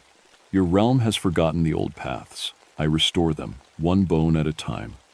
Lisa helped Sarah to her feet, while I kept the creature distracted. Mike was unconscious, but breathing. We needed to get out of that cave, but the creature blocked the only exit. That's when I remembered my military training. The creature was intelligent, but it was also overconfident. It had been the apex predator in these mountains for so long that it didn't expect real resistance. I pulled the emergency flare from my survival kit and popped it. Brilliant red light filled the cave, and the creature shrieked in pain and anger. Its glowing eyes couldn't handle the sudden brightness, and it stumbled backward, momentarily blinded. "Run!" I yelled. Lisa and Sarah helped Mike to his feet, and we made a desperate dash for the cave entrance. The creature recovered quickly and came after us, but its massive wings made it clumsy in the confined space. We made it to the cave mouth just as the creature reached us. I felt its talons rake across my back, tearing through my jacket and drawing blood, but I managed to stay on my feet. That's when I did something crazy. Instead of running, I turned around and tackled the creature. We went down together in a tangle of wings and claws, rolling toward the edge of the ledge. The creature was stronger than me, but I had military hand-to-hand combat training and 13 years of wilderness survival experience. More importantly, I had something to fight for. As we struggled, the creature kept trying to get airborne, but I held on tight, using my rappelling gear to tangle its wings. If I could keep it grounded, maybe the others could escape. "Dan," Lisa called from somewhere behind me. "The bridge, it's collapsing." I looked across the gorge and saw that our struggle had somehow damaged the bone bridge. The carefully constructed framework was coming apart, human remains tumbling into the river below. The creature saw it too and let out a roar of rage that echoed through the canyon. "Years of work," it screamed. "Decades of collection." In its fury, it made a mistake. It released its grip on me and tried to fly toward the collapsing bridge. I used that moment to grab my emergency climbing anchor and drive the metal spike deep into the creature's left wing. It screamed again, this time in pain, and crashed back onto the ledge. Dark blood that smelled like sulfur poured from the wound. "You have destroyed nothing," it hissed at me. "The bridge can be rebuilt. There are always more bones." But even as it spoke, I could see it was weakening. The wing damage was severe, and the creature was bleeding heavily. It tried to attack me again, but its movements were sluggish and uncoordinated. That's when the cavalry arrived. A helicopter appeared over the gorge, searchlight blazing. The creature looked up in surprise and terror. It had probably never seen aircraft before. The pilot must have spotted us on the ledge because the chopper moved in closer, its rotor wash making it impossible for the creature to take flight. The Mothman, because that's what it was, I realized, looked at me with those terrible red eyes one last time. "This is not finished," it said. "The bridge must be built. The gateway must open." Then it leaped from the ledge and vanished into the darkness below. The official report blamed the deaths on a rogue black bear and unstable rock formations. The Cranberry River Gorge was closed to hikers indefinitely, with warnings about geological hazards and dangerous wildlife. Sarah, Mike, Lisa, and I were transferred to different parks, and we all signed non-disclosure agreements about what we'd seen. But I know the truth, and so do the other survivors. We rescued 12 people from those cocoons, including Bill Martinez. All of them were alive but traumatized, with gaps in their memory and stories about shared nightmares. The state provided counseling, but how do you explain to a therapist that you were being collected by a supernatural creature for use in an interdimensional construction project? Sarah left the Park Service entirely and moved to Florida. Mike transferred to a desk job in Richmond. Lisa stuck with ranger work but won't go anywhere near West Virginia. Bill took early retirement and hasn't left his house in 6 months. As for me, I developed a severe fear of flying. Not just in airplanes. I can't even watch birds anymore without breaking into a cold sweat. The sound of wings, any wings, sends me into a panic attack. I've tried therapy, medication, even hypnosis, but nothing helps. Some fears go too deep to cure. I still work in the mountains, but in Colorado now, far from the dark hollows of West Virginia. My new colleagues think I'm just another burned-out ranger with PTSD from a bear attack. They don't know that sometimes, on moonless nights, I still hear that awful call echoing across the peaks. The creature is still out there. I know because people still disappear in the cranberry wilderness. Hikers who ignore the closure warnings, researchers who don't believe in geological hazards, local kids who dare each other to explore the Forbidden Gorge. The official reports blame exposure, falls, and animal attacks, but the death numbers are wrong. Too many people, vanishing too regularly, all following the same pattern. It's rebuilding the bridge. The bone bridge I saw was just one part of a larger project. The creature, the Mothman, the Bone Bridge Collector, whatever you want to call it, is trying to create a permanent gateway between our world and something else. Something dead and hungry that wants to cross over. Every missing person provides more building material. Every unexplained disappearance brings it closer to completion. I've tried to warn people, but who's going to believe a story like that? Rangers are supposed to be rational, practical people who deal with facts, not folklore. When I mention supernatural predators and interdimensional bridges, people just nod politely and change the subject. So I'm telling you this story instead. If you're planning to hike in the mountains of West Virginia, especially around the cranberry wilderness, please be careful. Travel in groups, carry emergency beacons, and never camp alone. If you see large shadows moving overhead or hear massive wings beating in the darkness, don't investigate. Get out of there as fast as you can. And if you find bones arranged in patterns that don't look natural, or come across structures that seem too complex for animals to build, report it immediately. Don't try to be a hero. The creature is intelligent, powerful, and absolutely determined to complete its work. The bridge is still growing, one bone at a time. And someday, if we're not careful, it's going to finish what it started. When that happens, the mountains of West Virginia are going to become a gateway to somewhere humanity was never meant to go. And by then, it will be too late to stop it. I'm 51 years old now, and I've seen things that shouldn't exist in any rational world. I know most people will dismiss this as the ravings of a traumatized ranger with an overactive imagination. But if you're reading this, and you're planning to visit those mountains, please remember my warning. Some bridges are never meant to be crossed, and some collections should never be completed.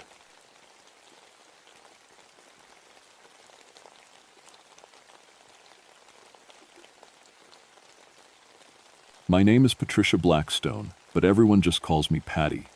I've been a park ranger at Linville Gorge for 8 years now, and I thought I'd seen everything these mountains could throw at me. I was wrong. Before I put on this uniform, I spent 6 years as a professional rock climber. I've scaled cliffs all over the world, but there's something special about Linville Gorge. The Cherokee called it sacred ground, and I can see why. The quartzite walls rise 1,000 feet straight up from the river below, carved by millions of years of water and wind. Most folks call it the Grand Canyon of North Carolina, and they're not far off. I know every climbing route in this wilderness area. Table Rock, Hawksbill, the Chimneys. I've rescued people from all of them. 34 successful rescues in 8 years, and not one person died on my watch. I take pride in that number. When you're dealing with 1,000-foot drops and weather that can turn deadly in minutes, pride in your work isn't vanity, it's survival. September 1977 was shaping up to be a quiet month. The summer crowds had gone home, and we only had serious hikers and climbers left. That's how I like it. Fewer people means fewer rescues, and fewer rescues means I can focus on what really matters, keeping the wilderness safe and wild. I grew up in these mountains, listening to my grandmother's stories about spirits and haints that lived in the hollows. But I never put much stock in ghost stories. I'm a practical woman. When something goes wrong in the woods, there's usually a practical reason: bad weather, poor planning, or simple human error. I'd heard the Mexican kids at school tell stories about La Llorona, the weeping woman who drowned children. Scary campfire tales, nothing more. The trouble started on a Tuesday morning in mid-September. I was checking permits at the Linville Falls parking area when a family approached my truck. Mom, dad, and 2 kids. A boy about 10 and a girl maybe 7. They looked shaken up. "Excuse me, Ranger," the father said. His name tag read, "Hello, my name is Bob from some conference. We camped near the river last night and we heard something strange." "What kind of strange?" I asked, pulling out my incident report pad. "You learn to take everything seriously in this job." "A woman crying," the mother said. She was holding her daughter's hand tight, all night long, like someone was in terrible pain. The little girl looked up at me with wide eyes. She was calling for her babies, she whispered. I heard her say Miss Niños over and over. My Spanish wasn't great, but I knew that meant my children. I felt a little chill run down my spine, but I pushed it away. Probably just another camper having a hard time. Divorces, deaths, all kinds of personal tragedy follow people into the woods. "Did you see anyone?" I asked. "That's the weird part," Bob said. "We looked everywhere with our flashlights. The crying seemed to come from right by the river, but there was nobody there. Sometimes sound carries funny in the gorge," I told them. "Echo can make voices seem closer than they are. Probably someone at a campsite upstream." But even as I said it, I knew it wasn't right. I'd been working these woods for 8 years. I knew how sound traveled through the canyon, and I knew every permitted campsite for miles around. Nobody was supposed to be camping upstream from where this family had set up. After they left, I radioed my supervisor. "Hey Tom, I'm going to check on a possible unpermitted camper near Site 7. "Copy that, Patty. Weather Service says we might get storms this afternoon. Keep an eye on the sky." I hiked the 1.5 miles to the river, following the rough trail that wound between massive boulders and tall pines. The air was still and heavy, the way it gets before a storm. Even the birds seemed quiet. Site 7 was empty, just like it was supposed to be. I checked. The log, Flask campers had checked out 3 days ago. I walked upstream for another 1/2 mile, looking for any sign of people. Nothing. No fire rings, no trash, no trampled grass. But when I got to the bend in the river, where the family said they'd heard the crying, I found something that made me stop cold. Footprints in the mud, small, bare feet. A woman's feet, by the look of them. They came right to the water's edge, like someone had been standing there for a long time. But here's what made my skin crawl. The prints led straight into a solid rock wall. They just ended at the stone, like whoever made them had walked right through 20 feet of quartzite. I stood there for a long time, staring at those prints. The rational part of my brain was working overtime. Maybe the rock had fallen after the person left. Maybe the water had been higher and covered a path. Maybe. But deep down, in the part of me that grew up hearing my grandmother's stories, I knew that was looking at something that couldn't be explained away. The first drops of rain started falling as I hiked back to my truck. By the time I reached the parking area, the storm was in full swing. Lightning cracked overhead, and the wind howled through the pines like something wild and angry. I should have known it was just the beginning. The call came in at 2:17 a.m. I remember the exact time because I was staring at my alarm clock, unable to sleep. The storm had passed, but something in the air still felt wrong. "Patty, we need you at the gorge. Emergency rescue." It was Tom's voice, tight with stress. "What's the situation?" "2 climbers. They were rappelling down the amphitheater when their ropes failed, both in the water." I was already pulling on my boots. "Ropes don't just fail, Tom. I know. That's what's got me worried." Carlos is already en route with the water rescue gear. Carlos Mendez was my partner for technical rescues. Good man, careful, climber. Never took unnecessary risks. If he was worried enough to break out the water gear in the middle of the night, this was serious. I made the drive to Linville in record time, my emergency lights cutting through the darkness. Carlos was already gearing up when I arrived, his face grim in the headlight beams. "What do we know?" I asked. "Jim and Sarah Peterson, experienced climbers from Asheville. They've been coming here for years. Jim called for help on his radio before." Carlos paused, before the screaming started. "Screaming? Listen for yourself." He handed me the radio and rewound the tape. Jim Peterson's voice came through clear at first. "This is Peterson to Linville Base. We have an equipment failure." Both our ropes snapped at the same time. That's impossible, but Sarah's in the water. The current's got her. Then came a sound that made my blood freeze. A woman's voice, crying and wailing, but not in English. It was Spanish, mixed with something else I couldn't identify. And underneath it all, Jim Peterson screaming for help. The transmission ended with a splash and static. "How long ago?" I asked. 47 minutes. We both knew what that meant. Water temperature in September was maybe 60 degrees. Even an experienced swimmer wouldn't last long. The hike down to the amphitheater normally took 30 minutes. We made it in 15, our headlamps cutting through the darkness between the massive rocks. The sound of rushing water grew louder as we descended. When we reached the river, Carlos swept his light across the surface. "There," he said. Jim Peterson was clinging to a boulder in the middle of the current, about 50 feet downstream from where their ropes hung. He was conscious but barely moving. Hypothermia was setting in fast. "Jim," I called out, "where's Sarah?" He turned his head toward us, and I could see the terror in his eyes. "She went under," he gasped. The woman in white. She pulled her down." Carlos and I exchanged glances. Hypothermia could cause hallucinations, but Jim Peterson was a veteran climber. He'd been in worse situations before. "We need to get him out first," Carlos said. "Then we search for Sarah." It took us 20 minutes to set up a rope system and haul Jim to shore. By the time we got him wrapped in emergency blankets, he was shaking so hard he could barely talk. "Tell me what happened," I said gently. We were halfway down when the ropes just snapped. Both at once. "That's impossible, Patty. These were new ropes, rated for 3,000 pounds. I checked them myself." "What about Sarah?" Jim's eyes went wide. "She hit the water first. I heard her calling for help, and then..." He stopped, struggling to get the words out. There was this other voice. A woman, crying like her heart was broken, and I saw her, pale dress, long black hair. She was reaching for Sarah. "Hypothermia can cause... I know what I saw." Jim grabbed my arm. "She wasn't human, Patty. The way she moved through the water, like it was air. And her eyes?" He shuddered. "Like moonlight on black water." We spent the next 3 hours searching for Sarah Peterson. We found her at dawn, caught in a tangle of roots near the old Cherokee prayer site 2 miles downstream. She'd been dead for hours.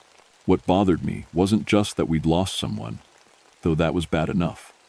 It was the condition of those ropes. I examined them carefully while Carlos worked with the body recovery. Clean cuts, both of them, like they'd been sliced with a razor blade. But there were no sharp edges on the cliff face where they'd been rappelling. Nothing that could have cut through climbing rope like that.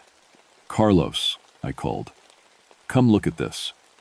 He walked over, keeping his voice low. "What is it?" "These ropes. They didn't fail from wear or stress. Someone cut them."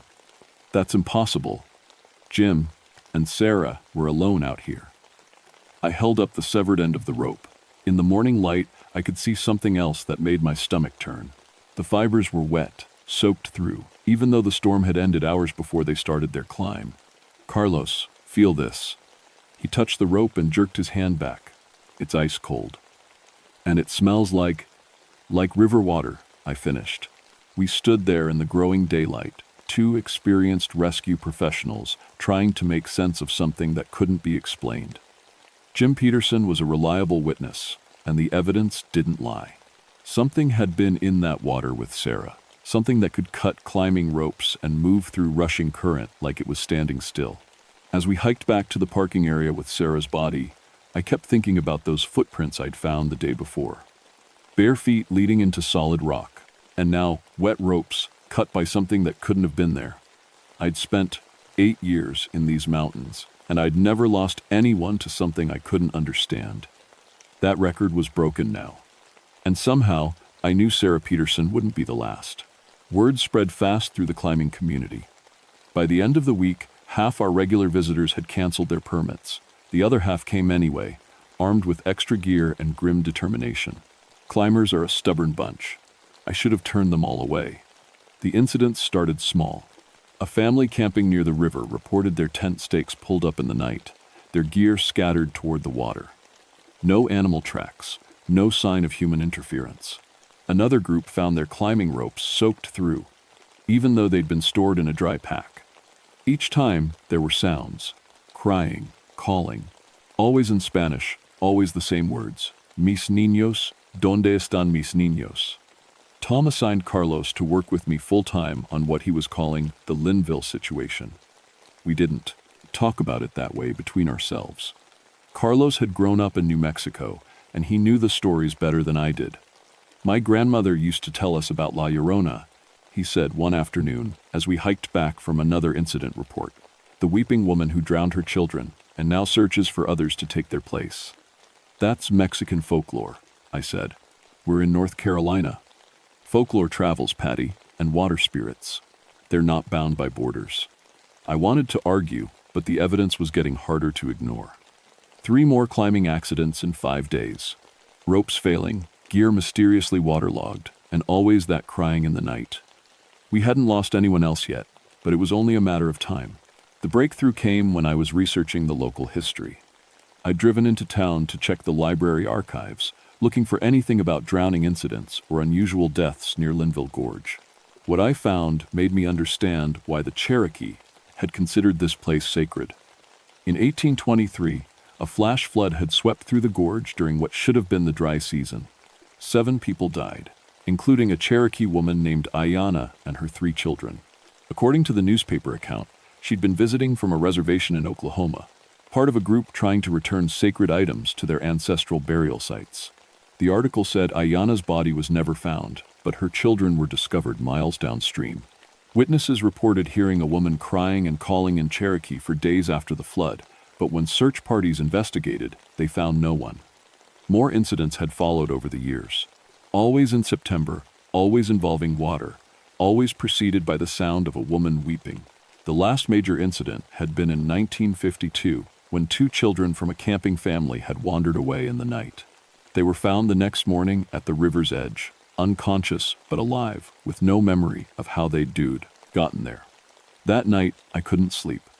I kept thinking about those children from 1952 and about Sarah Peterson, and about the way Jim's ropes had been cut clean through. Something was hunting in my forest, and I was supposed to protect people from it. Around midnight, I gave up on sleep and drove back to the gorge. I told myself I was just checking on things, making sure no campers had snuck in without permits. But really, I think I was hoping to find answers. The parking area was empty, but I could hear something as soon as I stepped out of my truck. Crying. Soft and heartbroken, drifting up from the direction of the river. I grabbed my flashlight and radio, then thought better of it. If this was what I thought it was, backup wouldn't help. I left the radio in the truck. The trail down to the water was treacherous in the dark, but I'd walked it 1,000 times. My flashlight beam cut through the darkness between the trees, and the sound of crying grew closer. I was definitely Spanish now, and I could make out the words clearly. Mis niños, ¿dónde están mis niños? I reached the river bend where I'd found those first footprints. In my flashlight beam, I could see fresh ones now, small, bare feet, and this time I could see where they came from. She was standing in the middle of the river. The woman was exactly as Jim Peterson had described her. Pale dress that seemed to glow in the darkness. Long black hair streaming with water, and eyes that reflected my flashlight like an animal's. She was waist-deep in current that should have swept her away, but she stood perfectly still. When she saw my light, she turned toward me. Her face was beautiful and terrible at the same time, like looking at grief itself, given human form. Water streamed from her hair and dress, pooling at her feet even though she was standing in the river. Mis niños, she said, and her voice carried clearly over the sound of rushing water. Have you seen my children? Every instinct told me to run. But I was a park ranger, and this was my territory. There are no children here, I said. This is wilderness area. Families camp upstream. She smiled, and it was the saddest thing I'd ever seen.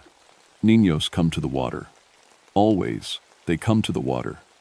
That's when I realized what she meant. Children were drawn to rivers and streams. It was natural, and camping families always set up near water sources. She was hunting.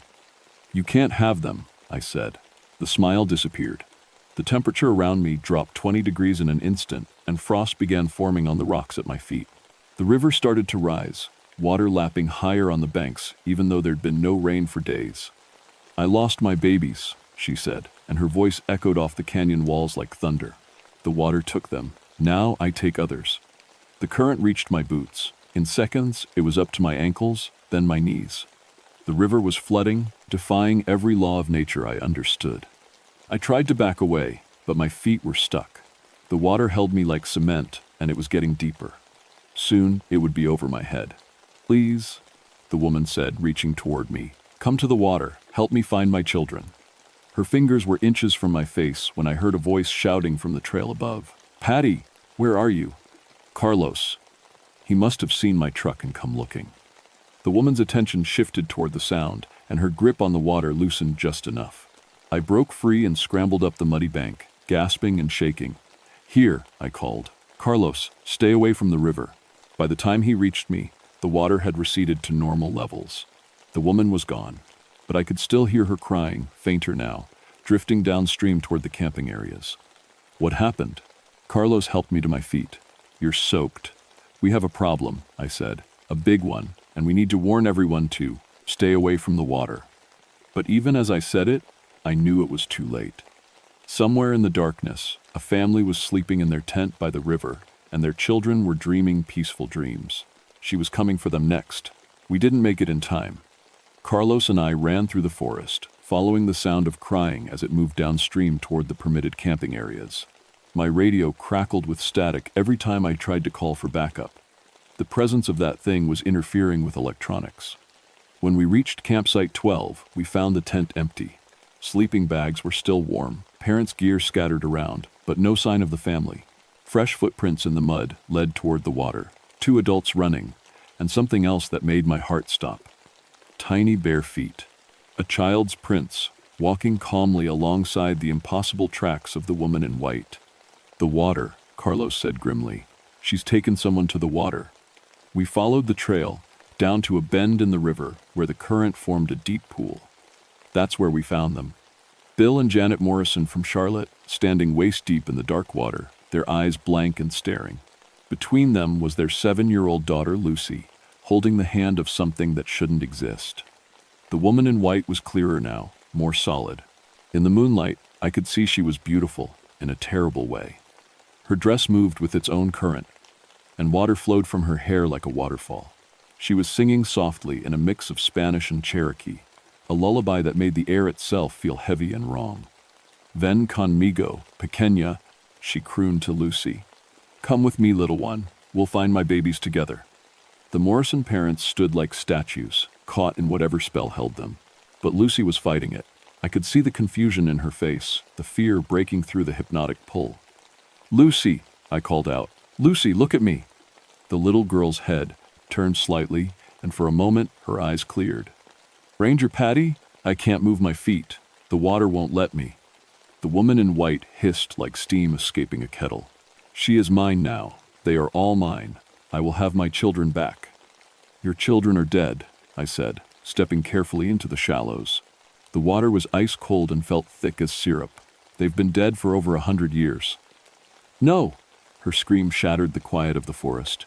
Birds exploded from trees, and the river began to churn.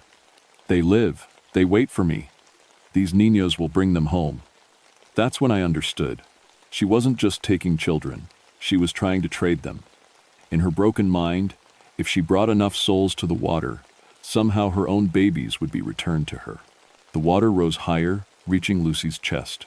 The little girl was starting to panic, struggling against the supernatural current that held her family in place. "Carlos," I said quietly, "my grandmother used to tell stories about water spirits. How do you stop them?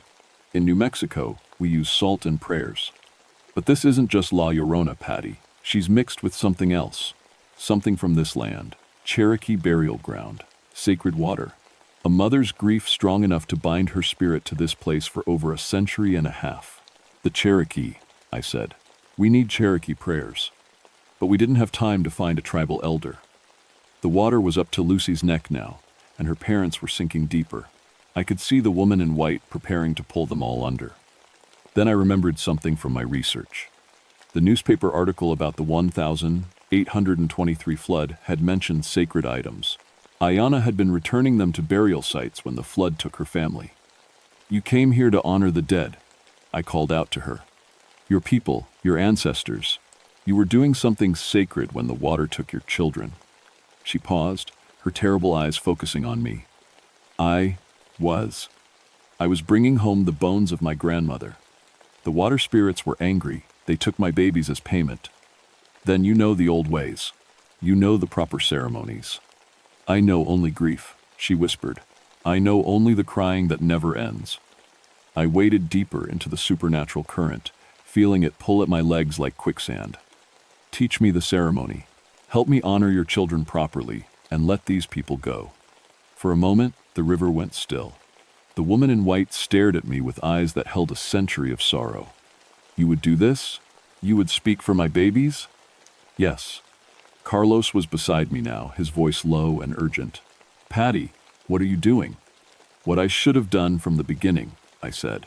"My job is to protect this wilderness and the people in it. All the people." The woman in white released Lucy's hand. The little girl gasped and stumbled toward shore, followed by her parents as the spell broke. But the water around me grew colder, and I could feel something vast and ancient stirring in the depths. "The ceremony requires a life," she said sadly. "A mother's life for a mother's children. That is the price the water spirits demand." "Then take mine." "No." Carlos lunged forward, but the current knocked him back. The woman in white reached for me, her fingers passing through my flesh like ice water.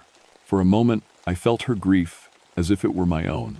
The overwhelming loss, the endless searching, the hope that somewhere in the darkness her children were waiting. But I also felt something else. Peace. For the first time in over a century, Ayana's spirit touched something beyond sorrow. "You have no children," she said wonderingly. "Yet you would die for these." "It's what we do," I said. "We protect the ones who can't protect themselves." She smiled then, and it was beautiful instead of terrible. "My children, they are not lost. They wait for me in the place beyond water, beyond tears. I have been looking in the wrong direction." The water began to recede. The woman in white grew translucent, fading like mist in the morning sun. "Thank you," she whispered. "Thank you for reminding me how to let go." And then she was gone, taking the unnatural cold with her. The river returned to its normal flow, and somewhere in the distance, I could swear I heard the laughter of children at play. The official report listed the Morrison family incident as a case of sleepwalking triggered by altitude and stress. The climbing accidents were attributed to equipment failure and poor weather conditions. Sometimes the truth isn't what people need to hear. Tom transferred me to a desk job for 2 weeks while I recovered from the stress of multiple rescue operations. I spent the time researching Cherokee water ceremonies and visiting with Mary Owl, an elder from the Eastern Band who helped me understand what had really happened at Linville Gorge. "Grief can bind a spirit to this world," she told me over coffee in her kitchen. "But only love can set it free. You showed Ayana that her children were safe, that she could stop searching. Will she come back?" "No, her journey is finished. But," Mary paused, studying my face, "you've been marked by the experience. The water spirits know you now. They may call on you again." I returned to active duty in October, and everything seemed normal for a while. The climbing accidents stopped. No more reports of crying in the night. Families camped by the river without incident.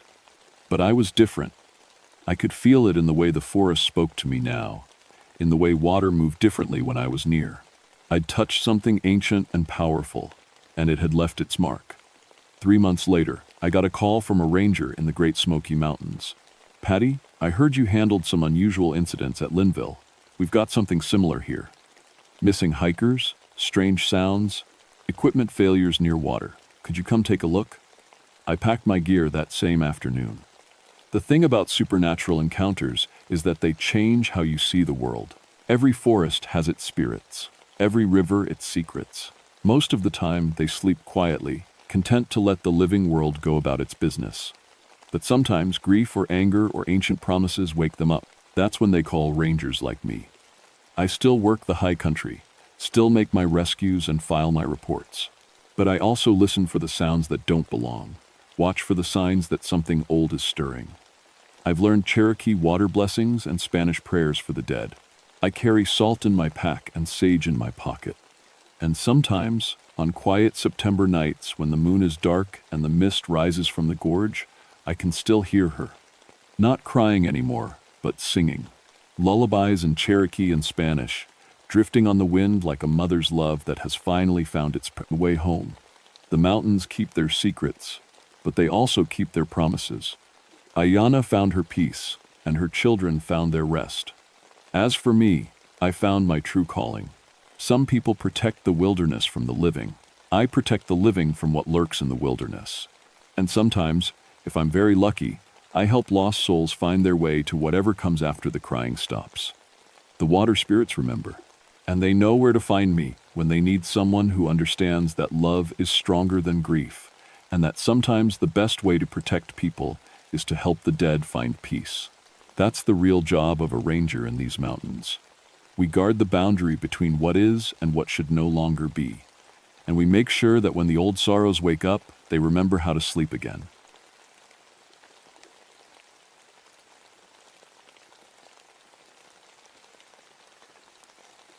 My name is Michael Stormcrow, and I've been a park ranger on Grandfather Mountain for 19 years. 19 winters above the tree line, 47 major storms, and more rescues than I care to count. When people ask me why I chose the highest, coldest, most dangerous posting in the Blue Ridge Mountains, I tell them it's because someone has to do it. But the truth is simpler than that this mountain chose me. My Cherokee grandmother used to say, Grandfather Mountain was sacred, a place where the spirit world touched ours. She'd tell stories about creatures that walked between worlds, things that hunted in the deep cold. I loved those stories as a kid, but as a grown man with a meteorology degree and 2 decades of mountain experience, I knew better. Wendigos belonged in Canadian folklore, not North Carolina. The only monsters on my mountain were hypothermia, altitude sickness, and people who didn't respect the weather. December 1989 was shaping up to be one of the worst winters on record. The weather station at the summit had been recording temperatures 20 degrees below normal for 3 straight weeks. Ice storms kept rolling through, coating everything in a shell of frozen death. Most years, we'd close the high trails after Thanksgiving, but this year we'd shut down everything above 4,000 feet by Halloween. That's why I was surprised when my radio crackled to life on December 15th with an emergency call. Ranger Station, this is Duke University Research Team 7, the voice said, cutting through static. We have a situation at the weather station. 4 team members missing, equipment destroyed. Request immediate assistance. I grabbed the radio. Research Team 7, this is Ranger Stormcrow. What's your current location?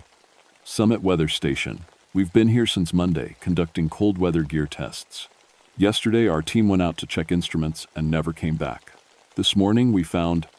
Jesus, you need to. See this.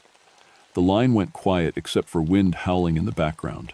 Team 7, what exactly did you find? The weather shack is torn apart from the inside. Equipment scattered everywhere. And there's blood. Lots of blood, but no bodies. I looked out my window at the ice-covered peaks, disappearing into gray clouds. The weather service was calling for another storm system to move in by evening. Temperature was supposed to drop to 15 below deadly cold, even for experienced climbers. Team 7, how many people do you have at your location?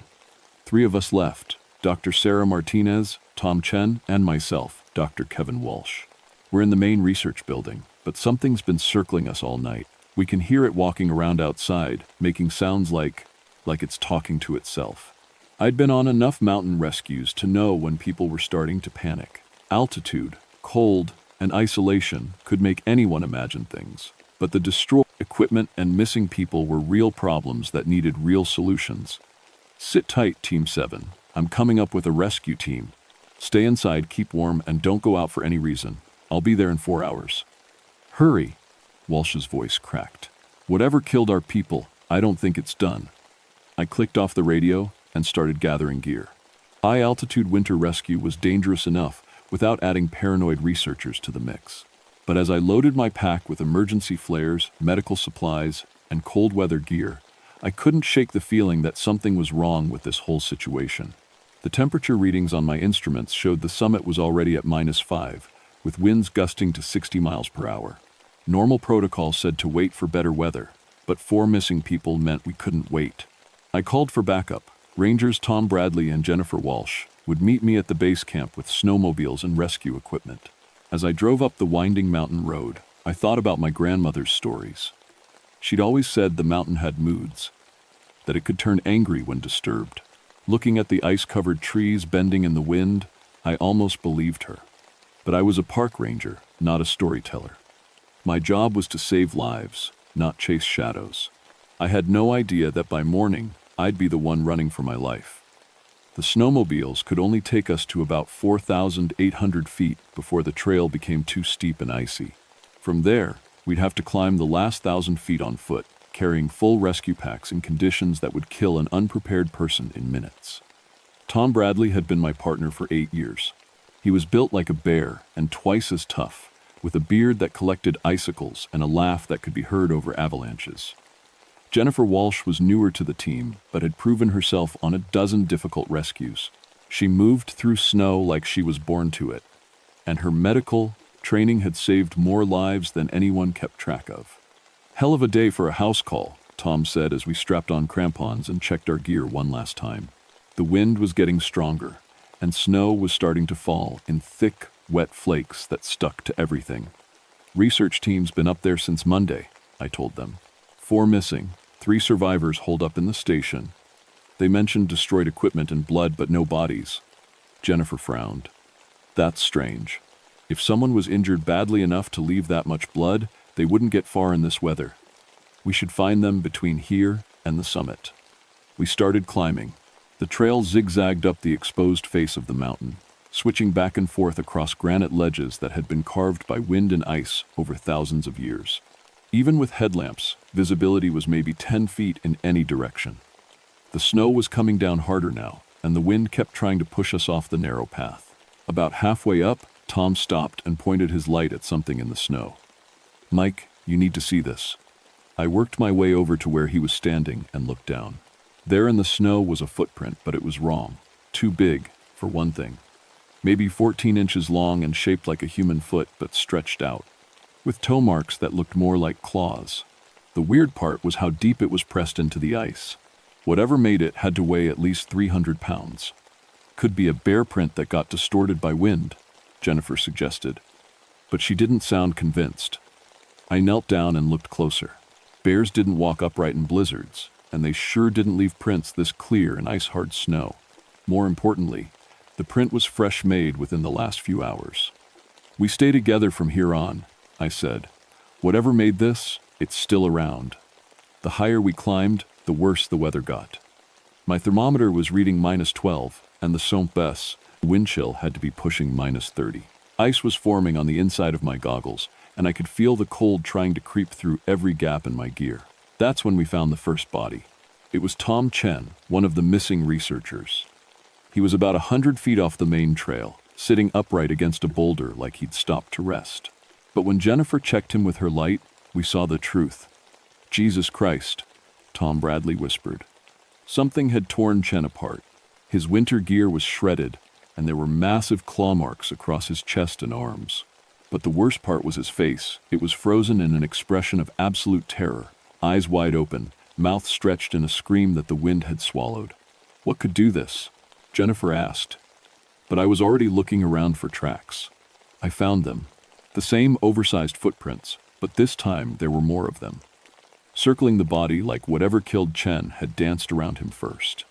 The prints led away from the trail and up toward the summit, following a path no human could climb in this weather. "We need to get to those survivors," I said. "Now." The weather station sat on a flat area just below the summit, a cluster of small buildings connected by guide ropes to keep people from getting lost in whiteout conditions. As we approached, I could see that one of the structures the equipment shed had been completely destroyed. The walls were caved in from the inside, like something had exploded outward with incredible force. The main building was still intact, with warm light glowing from the windows. I knocked on the door and called out, "Park Service, we're here to help." The door opened immediately, and Dr. Kevin Walsh pulled us inside. He was a thin man in his 30s, but he looked like he'd aged 10 years in the past few days. His hands were shaking, and his eyes kept darting to the windows. "Thank God you're here," he said. "It's been circling the building all night. We can hear it scratching at the walls, trying to find a way in." Inside, the other two survivors, Dr. Sarah Martinez and a graduate student named Mike Peters, were huddled around a propane heater. Martinez was bandaging a nasty cut on Peters' arm, and both of them looked like they hadn't slept in days. "Tell me what happened," I said, setting down my pack and accepting a cup of hot coffee that Walsh offered. "We came up Monday to test some new cold weather equipment," Martinez explained. "Everything was normal until Wednesday night. That's when the temperature started dropping faster than our instruments could track. We're talking about a 40-degree drop in 6 hours that's meteorologically impossible."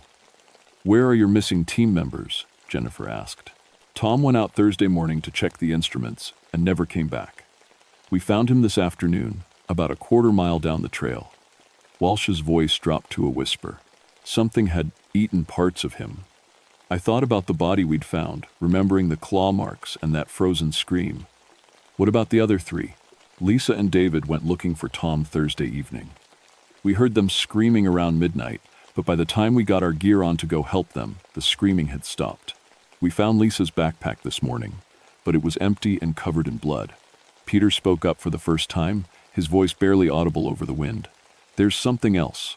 The equipment shed didn't just fall down. Something broke out of it from the inside. We found footprints leading away, but they weren't human prints. That's when the lights went out. The building was plunged into absolute darkness, except for the glow from the propane heater. Outside, the wind suddenly stopped, leaving an unnatural silence that was somehow more terrifying than all the noise. Then we heard it walking around the building. Slow, deliberate, footsteps crunching through the snow. But the steps were too far apart, like whatever was making them had legs twice as long as they should be. "Nobody move," I whispered, but my hand was already reaching for the emergency flare in my belt. The footsteps stopped right outside the main window. Through the darkness, I could see a shape pressed against the glass, tall, impossibly thin, with eyes that reflected the heater's glow like an animal's.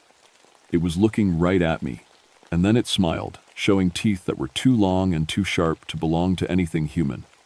The thing outside the window didn't move for what felt like hours, but was probably only minutes. It just stood there, studying us like we were specimens in a jar. In the dim light from the propane heater, I could make out more details that made my blood run cold. It had to be 9 feet tall, with arms that hung down past where its knees should be. Its skin looked gray and mottled, like old ice, and steam that was rising from its body, even though the temperature outside was deadly cold. But the worst part was how human it looked, like someone had taken a person and stretched them out, making everything too long and too sharp. Jennifer was reaching slowly for her radio when the creature suddenly moved. Not toward us, but away, disappearing from the window so quickly it might have been a trick of the light.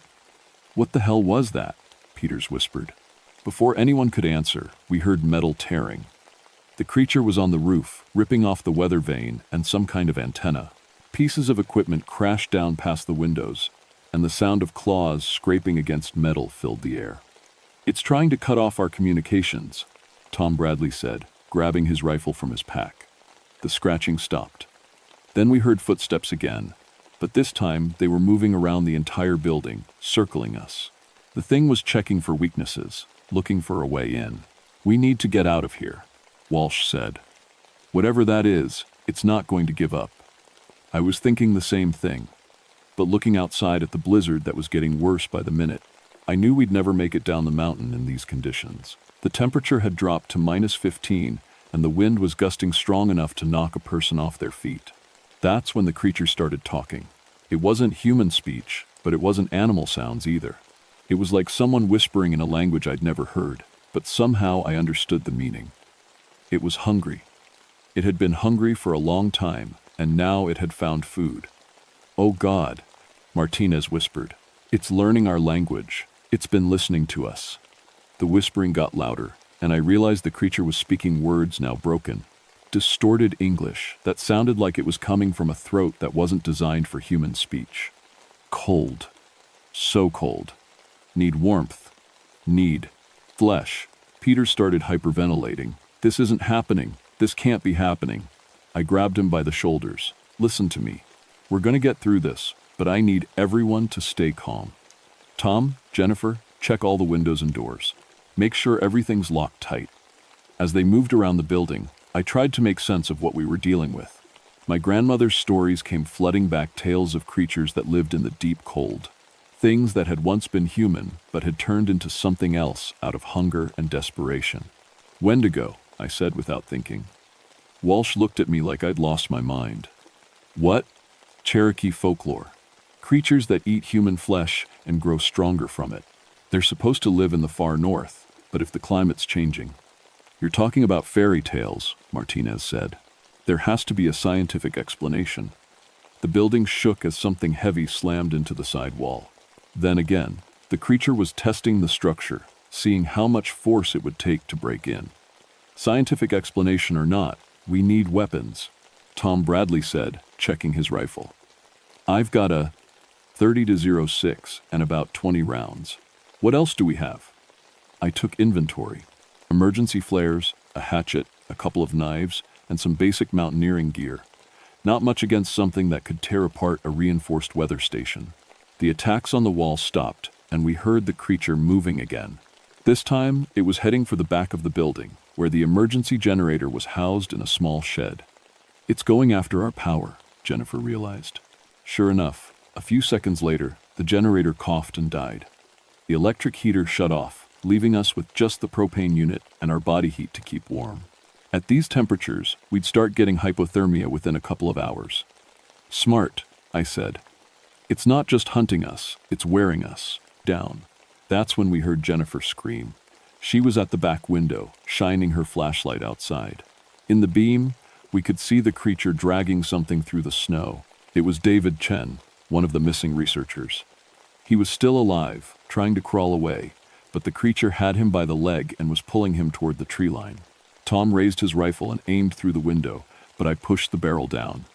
You'll hit David, I said. David's already dead, Tom replied grimly. We need to save ammunition for when it comes for us. He was right, but watching that poor guy get dragged into the darkness was one of the hardest things I'd ever had to do. His screams lasted about 30 seconds before the wind swallowed them. The creature came back an hour later. This time it brought friends. We could see them moving around the building, tall, gaunt shapes that seemed to flow through the snow like ghosts. There were at least 3 of them, maybe more. They were communicating with those same whispered words, planning something. How many people have gone missing on this mountain over the years? Martinez asked. I thought about it. Hikers, climbers, research teams. Maybe a dozen people in the past 5 years, all during winter storms.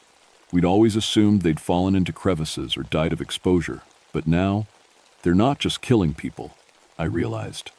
They're making more of themselves. The attacks started in earnest just after midnight. The creatures took turns slamming into the walls, each impact shaking the entire building. They were trying to collapse the structure, and it was working. Cracks appeared in the walls, and snow started blowing in through gaps around the windows. We can't stay here, Walsh said. This building won't last another hour. I looked outside at the storm. Visibility was 0. The wind was strong enough to knock down trees, and the temperature was still dropping. Going out there was suicide, but staying was death too. There's an old Cherokee fire ceremony, I said, thinking of my grandmother's teachings. It's supposed to keep evil spirits away. It might buy us some time.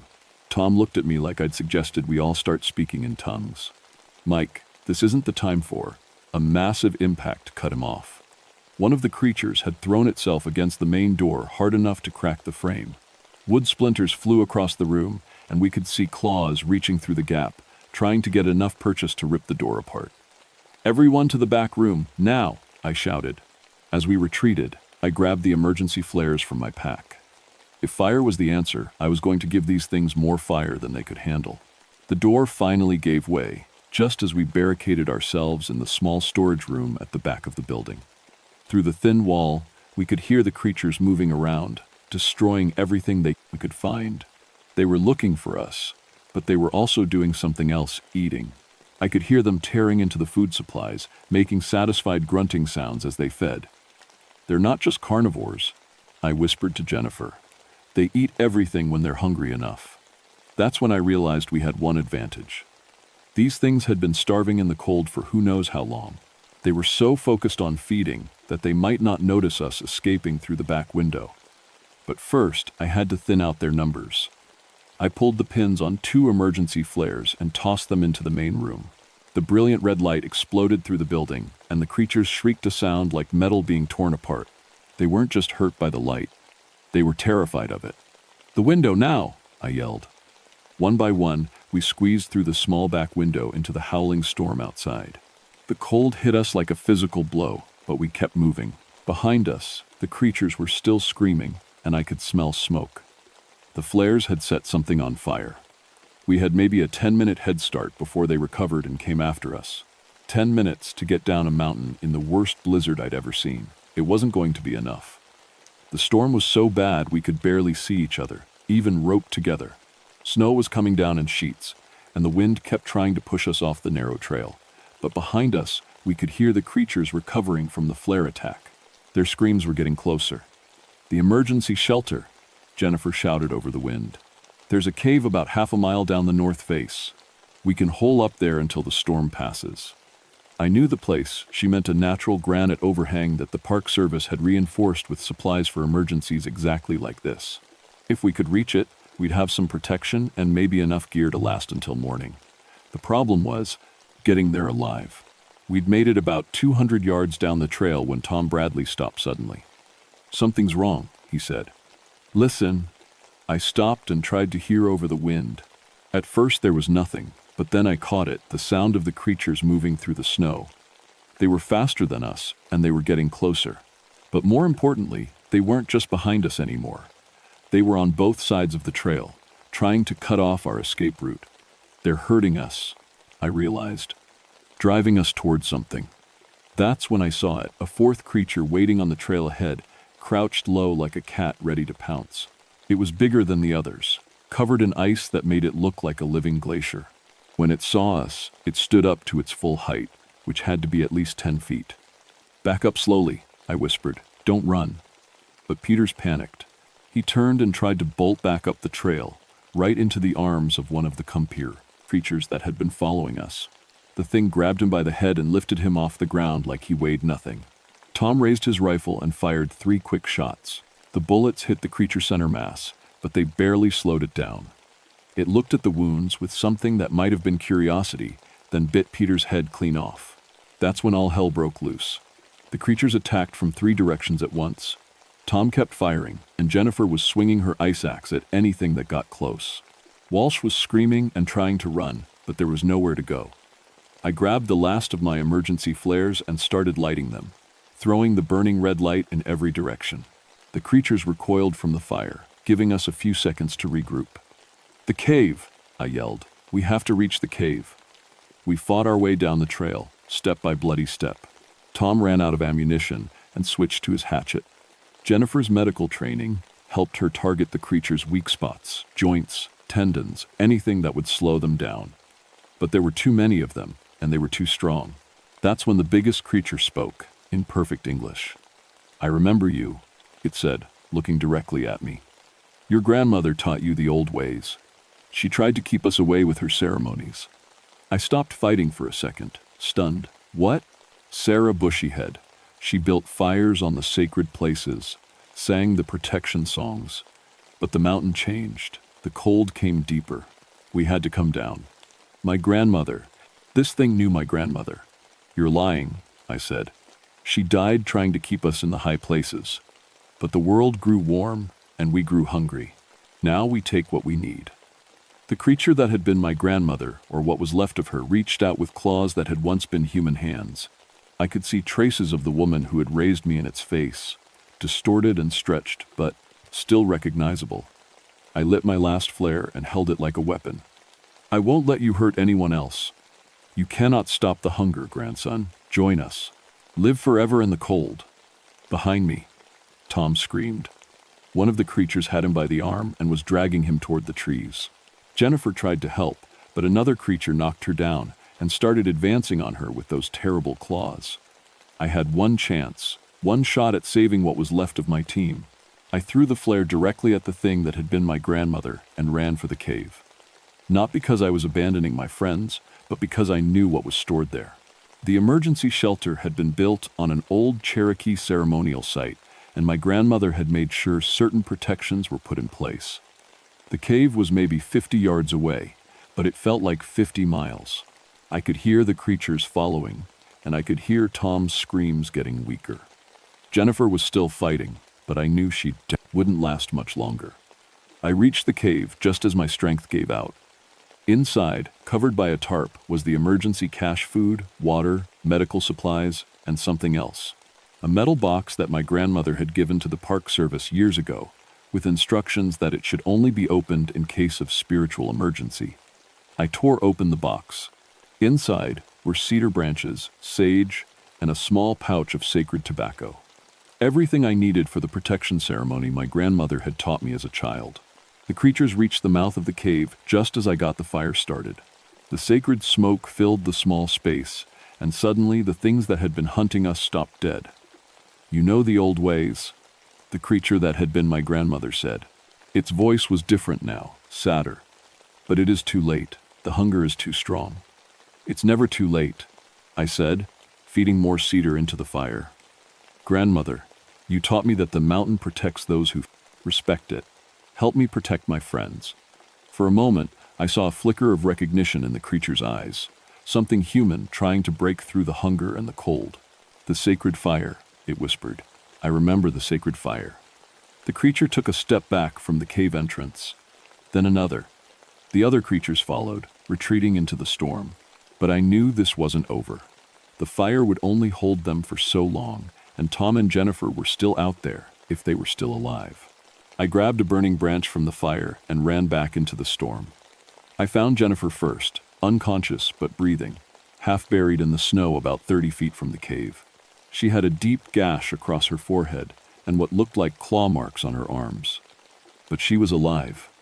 Tom was harder to find. I followed the blood trail into the trees, expecting the worst. What I found was Tom sitting propped up against a pine tree, holding his rifle and staring into the brief darkness. "Mike?" he said when he saw my light. "Is that really you?" "It's me. Are you hurt?" "Shoulders torn up pretty bad, and I think I've got a concussion. But I'm alive." He looked around nervously. "Where did they go?" "The sacred fire drove them back. But we need to get Jennifer to a hospital, and we need to get off this mountain before they come back." It took us 4 hours to make our way down to where we'd left the snowmobiles. Jennifer regained consciousness about halfway down, but she was in shock and couldn't remember much about what had happened. Tom was losing blood, and I was running on adrenaline and Cherokee prayers. We reached the base camp just as the sun was coming up. The storm was finally breaking, and I could see rescue helicopters in the distance, coming to airlift the injured to the hospital. Walsh and Martinez never made it off the mountain. Search teams found their remains 3 days later, along with the bodies of the original research team. The official report blamed animal attacks combined with severe weather exposure. The case was closed, but I knew the truth. I put in my transfer request the following week. Grandfather Mountain needed a different kind of protection now, and I needed to learn more about the old ways my grandmother had tried to teach me. The Park Service approved a new position for me, Cultural Resource Specialist, with a focus on Cherokee traditional knowledge. The mountain was closed to winter access indefinitely. Officially, it was due to unstable weather patterns and increased avalanche risk. Unofficially, it was because I convinced my supervisors that some places are too dangerous for humans during certain times of the year. I visit the mountain every summer now, performing the protection ceremonies my grandmother taught me. I maintain the sacred fires and leave offerings at the old sites. So far, it's worked. No more disappearances, no more animal attacks. The creatures are still up there. I can feel them in the deep cold when winter comes, but they stay in the high places now. Climate change brought them down once. It could happen again. That's why I'm telling this story. Not because I want people to believe in monsters, but because I want them to understand that the world is changing in ways we don't fully comprehend. Old boundaries are shifting, Things that used to stay in the far north are moving south. Things that used to sleep through warm winters are staying awake longer. My grandmother used to say that every mountain has its own spirit, its own rules. Grandfather Mountain's rule is simple: respect the cold, or the cold will consume you. Last winter, I got reports of strange sounds coming from the summit during ice storms. Hikers finding oversized footprints on trails that should have been empty. Food going missing from emergency shelters. I drove up to the base of the mountain and looked toward the summit. Even in the broad daylight, I could see shapes moving against the snow. Waiting. Watching. The fire ceremonies are holding for now, but I'm getting older, and I don't know who I can teach to take over when I'm gone. The Cherokee Nation has record of the old protections, but most people think they're just folklore. They're not folklore, they're survival instructions. If you ever find yourself on Grandfather Mountain during a winter storm, remember this: stay away from the high places when the temperature drops below zero. Don't travel alone. Carry lots of fire. And if you hear something whispering in the wind, something that sounds almost human but not quite, don't listen to what it's saying. Turn around and walk away. The mountain will let you leave if you show proper respect. But if you ignore the warnings, if you push too far into places that don't belong to humans anymore, remember my grandmother's words. The cold is patient and the cold is hungry. And once it gets a taste for human warmth, it never forgets.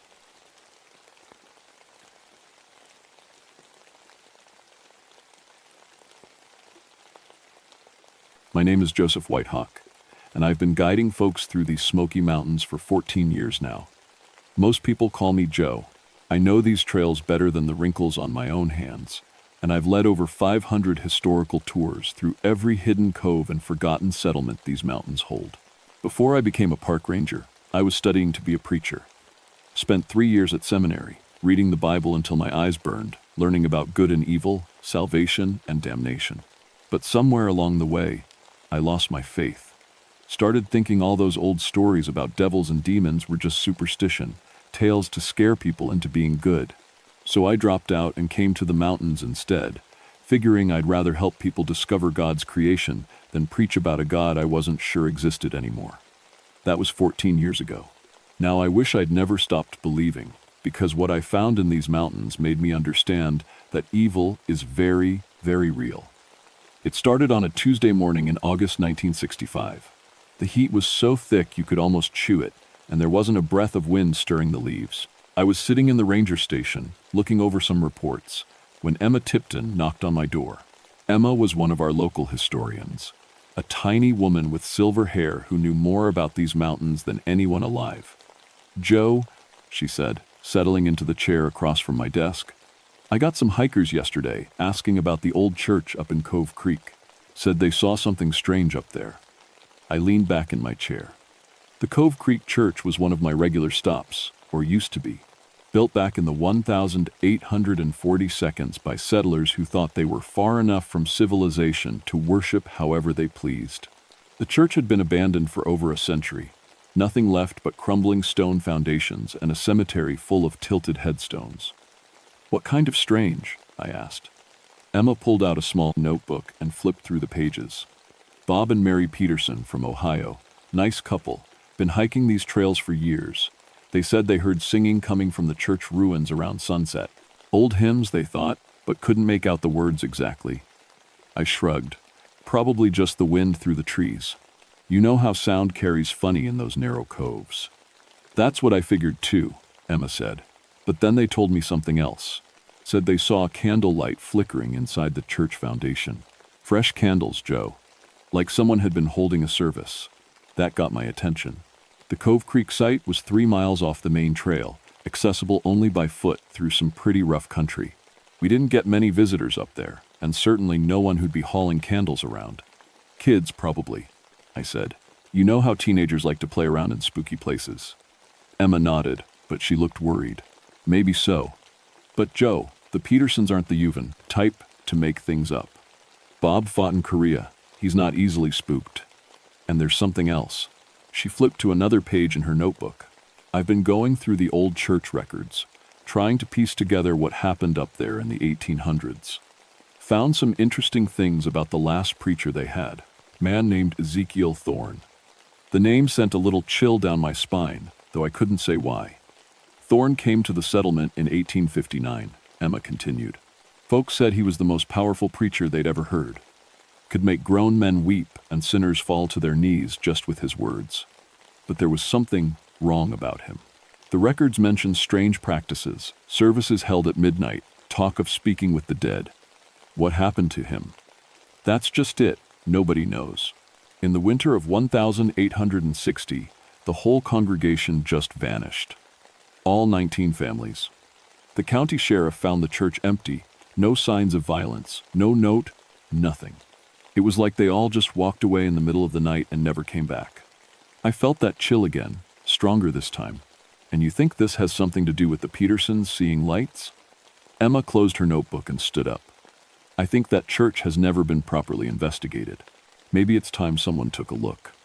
After Emma left, I sat at my desk for a long time, staring out the window at the green mountains rising in the distance. The rational part of my mind, the part trained in seminary to think logically about spiritual matters, said it was probably nothing. Kids with candles, tricks of light and shadow, maybe some drifters using the ruins for shelter.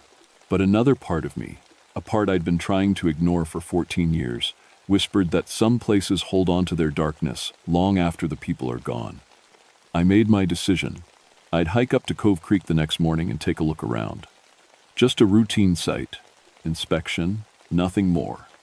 Check for vandalism. Make sure the historical markers were still in place. Maybe look for signs of recent camping.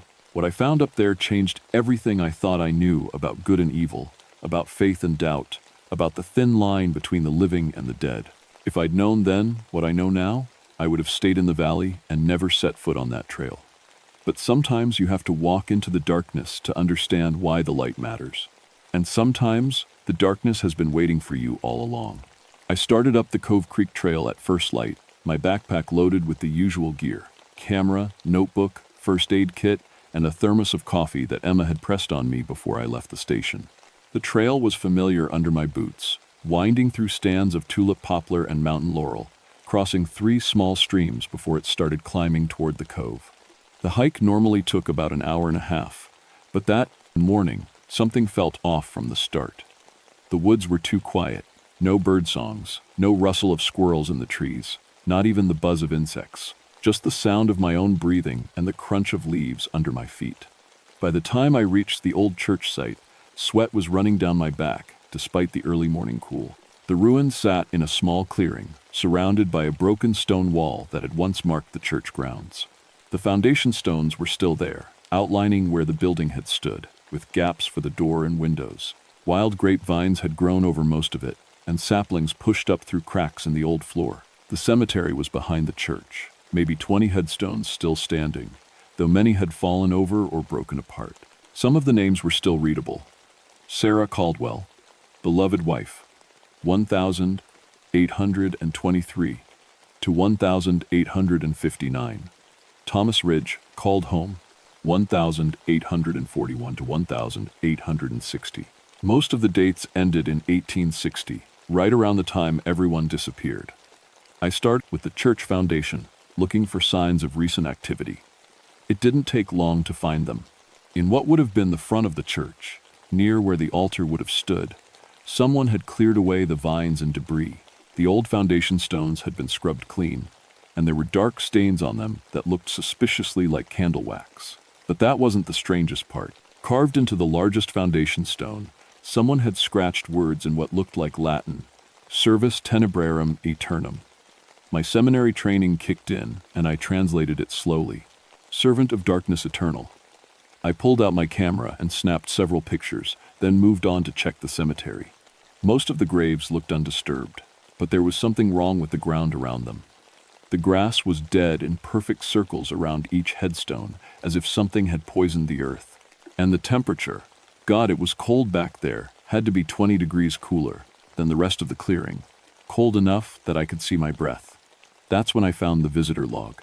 It was sitting on top of a broken headstone, a simple spiral notebook with a pencil tied to it with string. Park Service regulations required us to maintain visitor logs at historical sites. But I knew for certain we'd never put one at Cove Creek. The site was too remote, too lightly visited. I opened the notebook with hands that had started shaking, though I told myself it was just from the cold. The first entry was dated 3 days ago. Bob and Mary Peterson, Dayton, OH.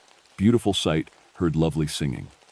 Normal enough, but as I flipped through the pages, my blood started turning to ice water. There were entries going back weeks, months, and years. Names and dates and comments written in different hands, different pens, different pencils. The 15th of June, 1962, Thomas Crawford, Atlanta, GA. Came for the evening service. Powerful preaching. The 3rd of August, 1959, Helen Morrison, Nashville, TN. Brother Ezekiel spoke the truth tonight. I am saved. The 30th of May, 1955, James Whitfield, Knoxville, TN. The darkness has such beautiful light. My hands were shaking harder now as I flipped to the very back of the notebook. The last entry was from yesterday. We have been waiting for the ranger.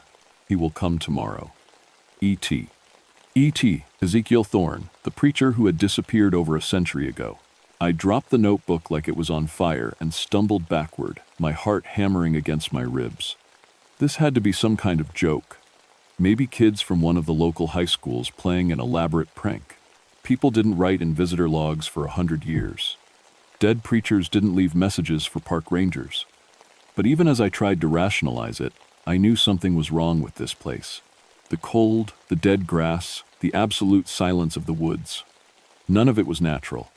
I forced myself to pick up the notebook again and stuff it into my backpack. Evidence, I told myself. Whatever was going on here, I needed evidence. That's when I heard the singing. It started low and far away, like voices carrying on the wind. But there was no wind. The air was as still as death. The voices grew stronger, closer, and I realized they were singing hymns, old hymns I remembered from my seminary days. Amazing Grace first, then How Great Thou Art. But there was something wrong with the words. They were backwards. The melody was right, but the words were twisted, corrupted, like someone had taken beautiful songs and turned them inside out. The singing was coming from the church foundation. Every instinct I had screamed at me to run, to get back on the trail and not stop until I reached my truck. But I was a park ranger. Damn it. If someone was trespassing on park land, conducting some kind of weird ritual, it was my job to investigate. I walked slowly toward the foundation, my camera ready, the singing. I grew louder as I approached, and I could make out individual voices now. A whole choir of them, men and women and even children. But when I reached the foundation and looked inside, there was no one there. The singing stopped instantly, like someone had flipped a switch. The silence that followed was worse than the singing. It pressed against my ears like water, and I realized I was holding my breath. The foundation was empty except for the vines and the altar stone, with its Latin carving, but I could feel eyes watching me. Dozens of eyes, maybe hundreds, all staring at me from places I couldn't see. I raised my camera and took a picture of the empty foundation. The flash went off, blindingly bright in the dim light under the trees. When my vision cleared, there were people standing in the foundation. Not solid people. I could see through them like they were made of smoke and shadow. But they were there. Men in old-fashioned black suits, women in long dresses with their hair pinned up, children in simple work clothes. All of them staring at me with dark, empty eyes. At the center of the group, standing behind the altar stone, was a tall man in black robes. His face was pale as bone, and his eyes, God help me, his eyes were pits of red fire. In his hands he held a book, not a Bible, but something else, something that seemed to suck the light out of the air around it. The man smiled, showing teeth like broken glass, and spoke in a voice that crawled inside my head like spiders. "Welcome, Brother Whitehawk. We've been waiting for you." I ran. I don't remember much about the trip back down the trail. My feet found their own way while my mind reeled with what I'd seen. Ghosts, spirits, whatever you wanted to call them, they were real, and they knew my name. By the time I reached my truck, I'd almost convinced myself it was a hallucination. Heat exhaustion, maybe, or altitude sickness. People didn't see dead congregations, conducting services in ruined churches. Former seminary students definitely didn't see demonic preachers who'd been dead for over a century. But when I got back to the station and developed the film for my camera, all my rational explanations crumbled. The first few pictures looked normal: the foundation stones, the cemetery, the visitor log. But the last picture, the one I'd taken of the empty foundation just before I saw the ghosts, showed something that made my blood freeze. In the photograph, clear as day, were 19 people standing in the church foundation. Men, women, and children in old-fashioned clothes, all staring directly at the camera. And behind them, towering over the altar stone with his arms raised toward the sky, was the man in black robes. Ezekiel Thorne was real, and he was waiting for me to come back. I didn't sleep that night. Every time I closed my eyes, I saw those empty, staring faces and heard that backwards hymn singing in my head. I sat at my kitchen table until dawn, staring at the photograph and trying to make sense of what I'd seen. The rational part of my mind kept insisting there had to be an explanation. Double exposure, maybe, or some kind of chemical reaction in the film development. But I'd been taking pictures for years, and I'd never seen anything like this. By morning, I'd made two decisions. First, I was going back to Cove Creek, and second, I wasn't going alone. Susan Mackenzie was the only other ranger at our station who had experience with historical sites. She was younger than me, maybe 30, with red hair and a no-nonsense attitude that had gotten her through situations that would have sent most people running. If anyone could help me figure out what was happening at the old church, it was Susan. I found her in the equipment shed, checking supplies for a trail maintenance crew. "Susan," I said, "I need your help with something strange up at Cove Creek." She looked up from her clipboard. "Strange how?" I pulled out the photograph and handed it to her. She studied it for a long moment, her face going pale. "Where did you take this?" she asked. "At the old church site yesterday. I was alone when I took it. The foundation was empty." Susan handed the photo back to me like it might bite her. "Joe, this looks like one of those old Civil War ghost pictures you see in books. You know, double exposure tricks." "That's what I thought too," I said. "But I need someone to come up there with me and verify what I'm seeing. Will you do it?" She was quiet for a minute, chewing on her lower lip, the way she did when she was thinking hard. Finally, she nodded. "Okay, but we go prepared. Extra cameras, recording equipment, first aid kit, and if things get weird, we leave immediately. Deal?" "Deal." We started up the trail at noon, both of us loaded down with gear. The woods were still unnaturally quiet, but Susan didn't seem to notice at first. She was busy taking notes about trail conditions and marking spots where erosion had damaged the path. It wasn't until we crossed the second stream that she stopped and looked around. "Joe," she said, "where are all the birds? I noticed that yesterday. Probably just the heat." But even as I said it, I knew it wasn't the heat. Birds didn't abandon an entire mountainside because of hot weather. Something had scared them away. We reached the church site just after 2 o'clock. Susan walked around the foundation, taking pictures and making notes, while I checked the cemetery again. The visitor log was still there on the broken headstone, and when I opened it, there was a new entry. The 15th of August 1965, Susan Mackenzie, National Park Service. "Welcome, sister. Your faith will be tested today. T.T." "Susan," I called, trying to keep my voice steady. "Come, look at this." She walked over and read the entry, her face going white. "I didn't write this. Joe, I've never even been to this site before." "I know. But look at the handwriting. It's the same as the other old entries." Susan grabbed the notebook and flipped through it, reading the impossible dates and signatures. "This is someone's idea of a sick joke. It has to be." That's when we heard the child crying. It was coming from the cemetery, a soft sobbing that tugged at your heart and made you want to run toward it to help. Susan and I looked at each other, then moved carefully toward the sound. The crying was coming from behind the largest headstone, a tall granite marker that read, "Ezekiel Thorne, Shepherd of the Flock, 1820. The death date had been left blank. As we approached, the crying got louder, more desperate. It sounded like a little girl, maybe 6 or 7 years old. "Hello?" Susan called. "Are you hurt? We're park rangers. We can help you." The crying stopped instantly. Susan walked around the headstone, and I heard her gasp. When I joined her, I saw what had shocked her. There was a fresh grave behind Thorne's marker, not old and overgrown like the others, but newly dug, with dark earth piled around the edges. and sticking out of the dirt was a small white hand. "Oh God," Susan whispered. "Joe, there's a child buried here." I knelt down and brushed dirt away from the hand. It was cold as ice, but when I touched it, the fingers moved. The hand grabbed mine and squeezed. I jerked backwards so hard I fell on my rear end, pulling Susan with me. We scrambled away from the grave, both of us breathing hard. "We need to call the sheriff," Susan said, "if there's a body." "Look at the hand again," I said.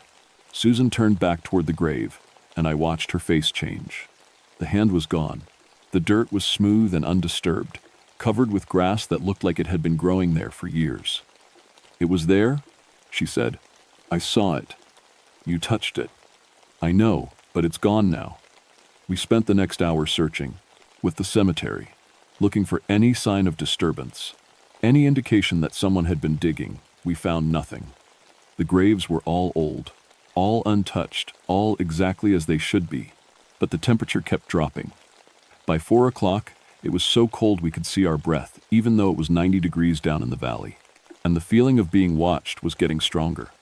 "Joe," Susan said, "I think we should leave." I wanted to agree with her. Every nerve in my body was screaming that we needed to get away from this place. But I was a former seminary student, and I needed to understand what was happening here. "Let's check the church foundation one more time," I said. "Then we'll go." As we approached the foundation, I noticed that the altar stone was different.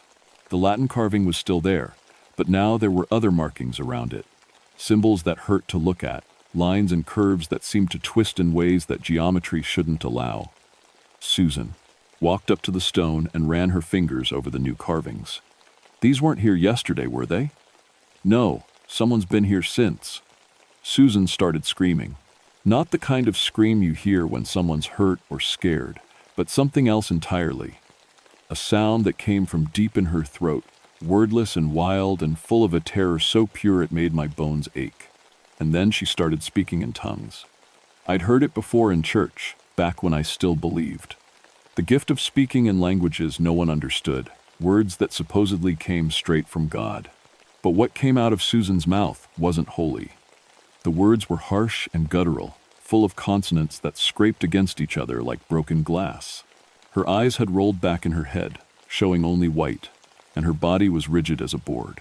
The words poured out of her mouth in a stream, and even though I couldn't understand them, I knew they were wrong. They were the opposite of prayer, the opposite of blessing, the opposite of everything good and holy in the world. I grabbed her shoulders and shook her. "Susan, Susan, snap out of it!" The foreign words stopped, and she looked at me with eyes that weren't her own. When she spoke, it was in a man's voice, deep and cultured and absolutely confident. "She belongs to me now, Brother Whitehawk. As will you, when the sun sets and the real service begins." Susan's face twisted into a smile that was all wrong for her features. "We have such plans for you both. Such beautiful, terrible plans." I did the only thing I could think of.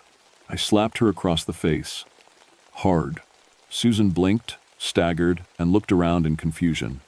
"Joe, what happened? Why are we? Oh God, it's so cold." "We're leaving," I said, grabbing her arm. "Right now." But as we turned to go, I heard laughter behind us, low and mocking and full of a malice that made my skin crawl. When I looked back at the foundation, there was no one there. But carved into the altar stone, in letters that seemed to glow with their own dark light, were new words.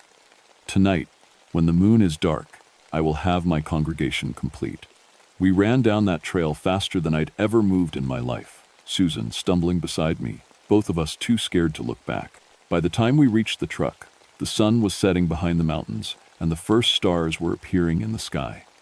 "Joe," Susan said as we drove back to town, "I can't remember what happened up there. After I touched that stone, everything goes blank until you slapped me." I didn't tell her about the voice, about the promise that she belonged to Ezekiel Thorne now. I didn't tell her about the new words on the altar stone, or about the laughter that had followed us down the trail, but I knew we hadn't seen the last of the shadow preacher. He had plans for us, plans that would come to fruition when the moon was dark and the boundary between the living and the dead grew thin. And tomorrow night, there would be no moon at all. I spent that night researching everything I could find about Ezekiel Thorne and the disappeared congregation. Emma Tipton had given me access to the County Historical Society records, and what I found there made my blood run cold. Thorne hadn't been an ordinary preacher. The records showed he'd come to Cove Creek from somewhere down south, claiming to have received a calling to minister to the mountain folk.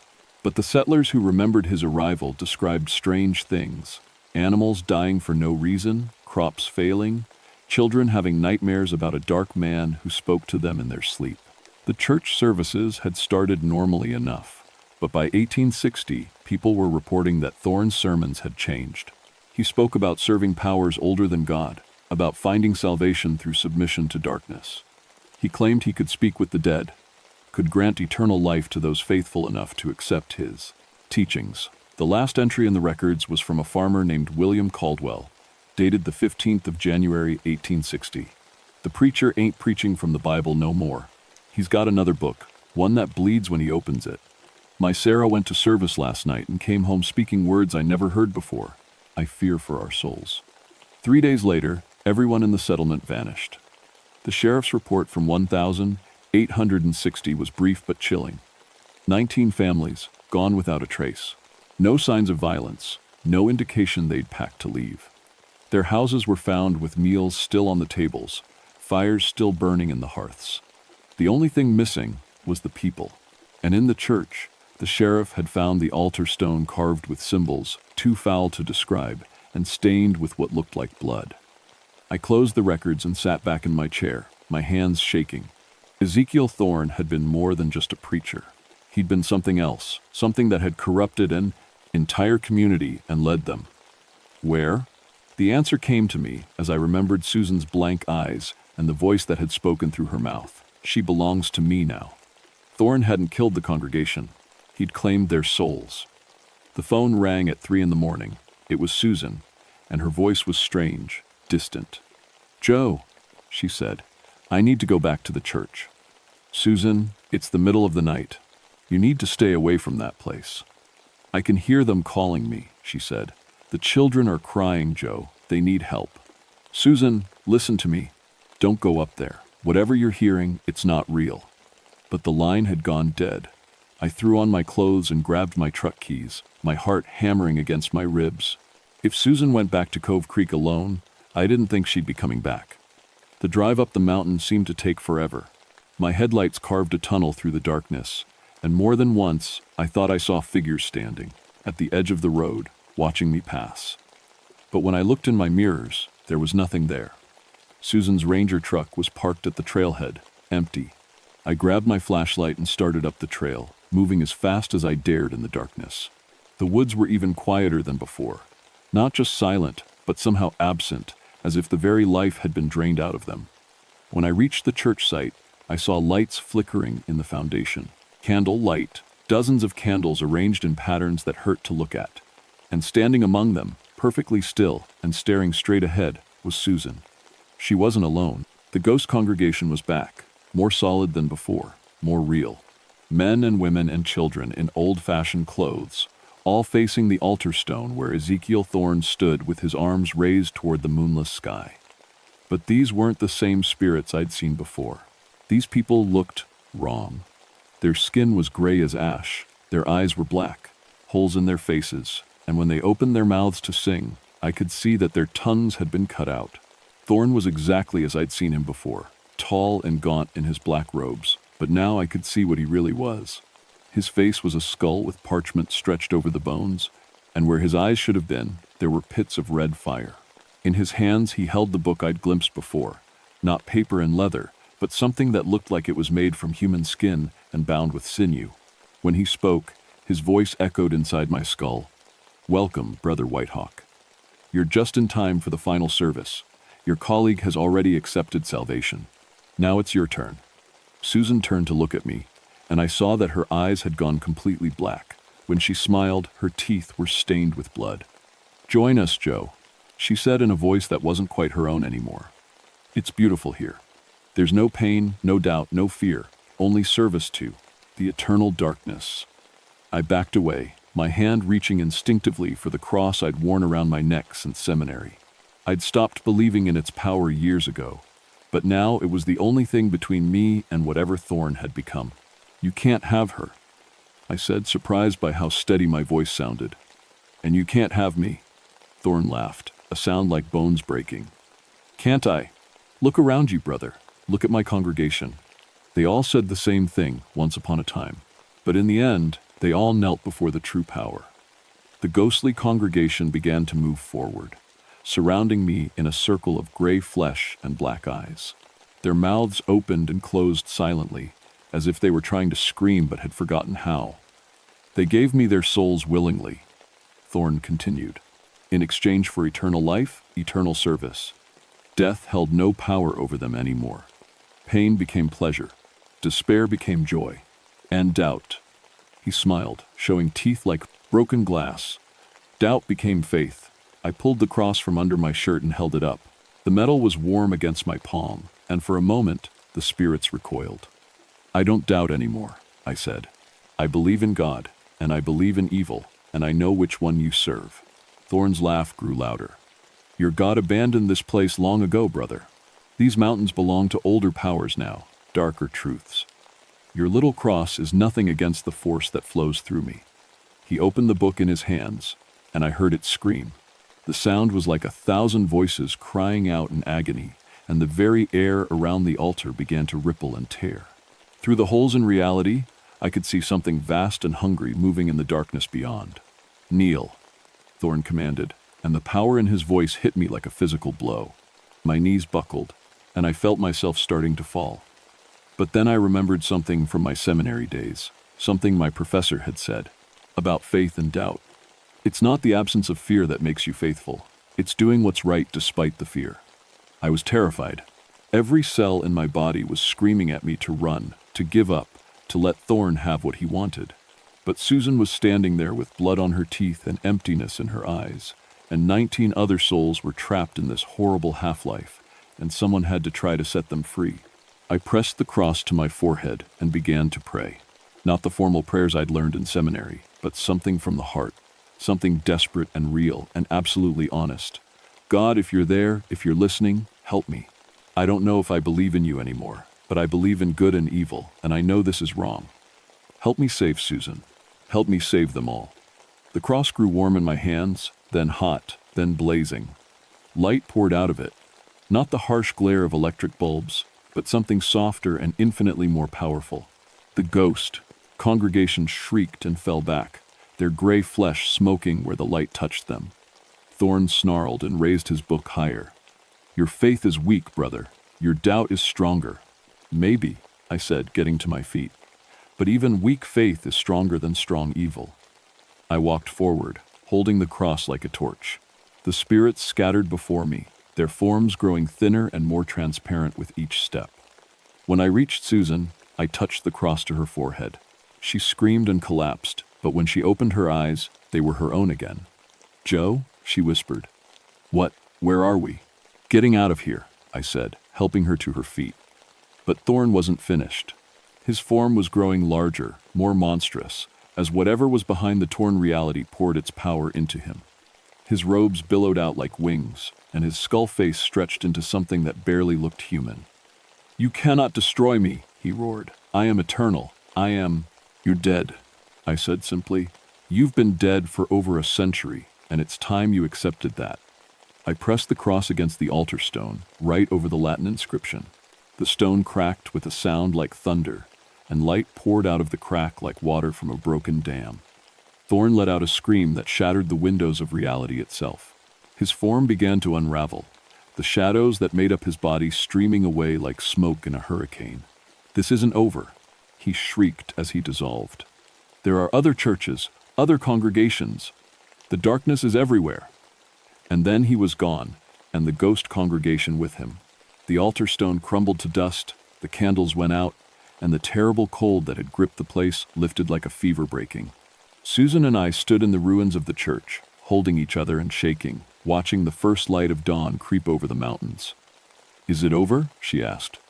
I looked at the pile of dust that had been the altar stone, then at the cemetery, where the grass was already starting to turn green again. "For this place," I said. "Yes," I think it's over. But I remembered Thorne's last words, and I knew our work wasn't finished. There were other dark places in these mountains, other forgotten churches where evil might have taken root. And someone would have to find them. The official report said that the Cove Creek Historical Site was closed due to structural instability in the foundation stones. The cemetery was deemed unsafe for visitors, and the trail was rerouted around the area entirely. The Park Service put up signs warning people to stay away, and most folks listened. Susan and I never talked about what really happened that night. She remembered fragments, the cold, the voices, the feeling of being pulled towards something terrible. But the details faded from her memory like a bad dream. Maybe that was for the best. I, on the other hand, remembered everything. The feel of the cross burning in my hands, the sound of Thorne's scream as he dissolved, the moment when faith and terror collided in my heart and somehow faith won. It changed me in ways I'm still trying to understand. 3 months after the incident, I left the Park Service. The mountains were still beautiful, still spoke of God's creation, but I couldn't look at them the same way anymore. I knew there were dark places hidden in those hills, places where evil had been invited in and never properly cast out. I went back to seminary, a different one this time, one that took seriously the idea that spiritual warfare was more than just metaphor. I studied exorcism, deliverance ministry, the thin places where the natural and supernatural worlds touched. My professors thought I was obsessed with demons and devils, but they hadn't seen what I'd seen. When I graduated, I didn't take a church in some comfortable suburb. Instead, I became what you might call a traveling minister. I go to the remote places, the forgotten settlements, the old churches that have been abandoned for decades or centuries. I look for signs of corruption, for places where the darkness has taken root. You'd be surprised how many I've found. There was a church in North Carolina where the congregation disappeared in 1923, leaving behind only blood on the walls and a Bible written in a language that doesn't exist. A chapel in Virginia where hikers reported hearing Latin chants at midnight, even though the building had been empty for 80 years. A meeting house in Kentucky where every baby born to the congregation was stillborn until the parents started offering them to something that lived in the basement. I've cleansed 17 sites so far, and I know there are more out there. Thorne was right about one thing: the darkness is everywhere, waiting for an invitation, waiting for someone to lose faith and open the door. But light is everywhere too. Sometimes it comes in the form of a cross getting hot in your hands. Sometimes it's the memory of hymns sung in honest worship instead of mockery. Sometimes it's just the stubborn refusal to give up, even when you're scared out of your mind and not sure God is listening. I keep in touch with Emma Tipton, who still works at the Historical Society. She sends me reports of strange happenings in old religious sites across the region. Most of them turn out to be nothing: kids playing pranks, natural phenomena, overactive imaginations. But some require a visit from a former park ranger with a strong cross and a faith rebuilt in the fires of genuine terror. Last week, Emma called me about a church in West Virginia, built in 1847, abandoned in 1889, when the entire congregation vanished during a Christmas Eve service. The local sheriff's department had received reports of Christmas carols being sung in the ruins, even though it was July. The songs were beautiful. Witnesses said, but they made children cry and dogs howl. I'll be driving up there tomorrow morning. My truck is loaded with the tools of my new trade: crosses blessed by 7 different denominations, holy water from a dozen sources, sage for cleansing, salt for protection. And in the glove compartment, wrapped in silk, is the same cross that saved Susan and me at Cove Creek. I don't know what I'll find in West Virginia, but I know that somewhere in those mountains, in the ruins of another forgotten church, something dark is pretending to worship God while serving a very different master. And I know that faith, even faith as small and doubtful as mine, can drive back the darkness, one abandoned church at a time. The mountains are still beautiful. God's creation still speaks of wonder and glory, and the kind of love that makes galaxies spin and flowers bloom. But there are shadows in those hills, places where the light doesn't reach, where people invited in things that should to have stayed buried. Someone has to find those places. Someone has to clean them out. Someone has to stand between the darkness and the light and remember that even the smallest flame can hold back an ocean of shadow. My name is Joseph Whitehawk, and this is what I do now. This is what I believe in. This is why I finally found my faith again, in the very last place I expected to look. In the ruins of a church where evil wore the mask of salvation, and light came from a cross held by shaking hands in the darkest hour before dawn. If you ever find yourself in the mountains, in some remote place where old churches sit empty and forgotten, remember this. Some places hold on to their darkness long after the people are gone. But light is stronger than shadow, love is more powerful than hate, and faith, even faith as fragile as spider silk, can move mountains, even mountains full of ghosts,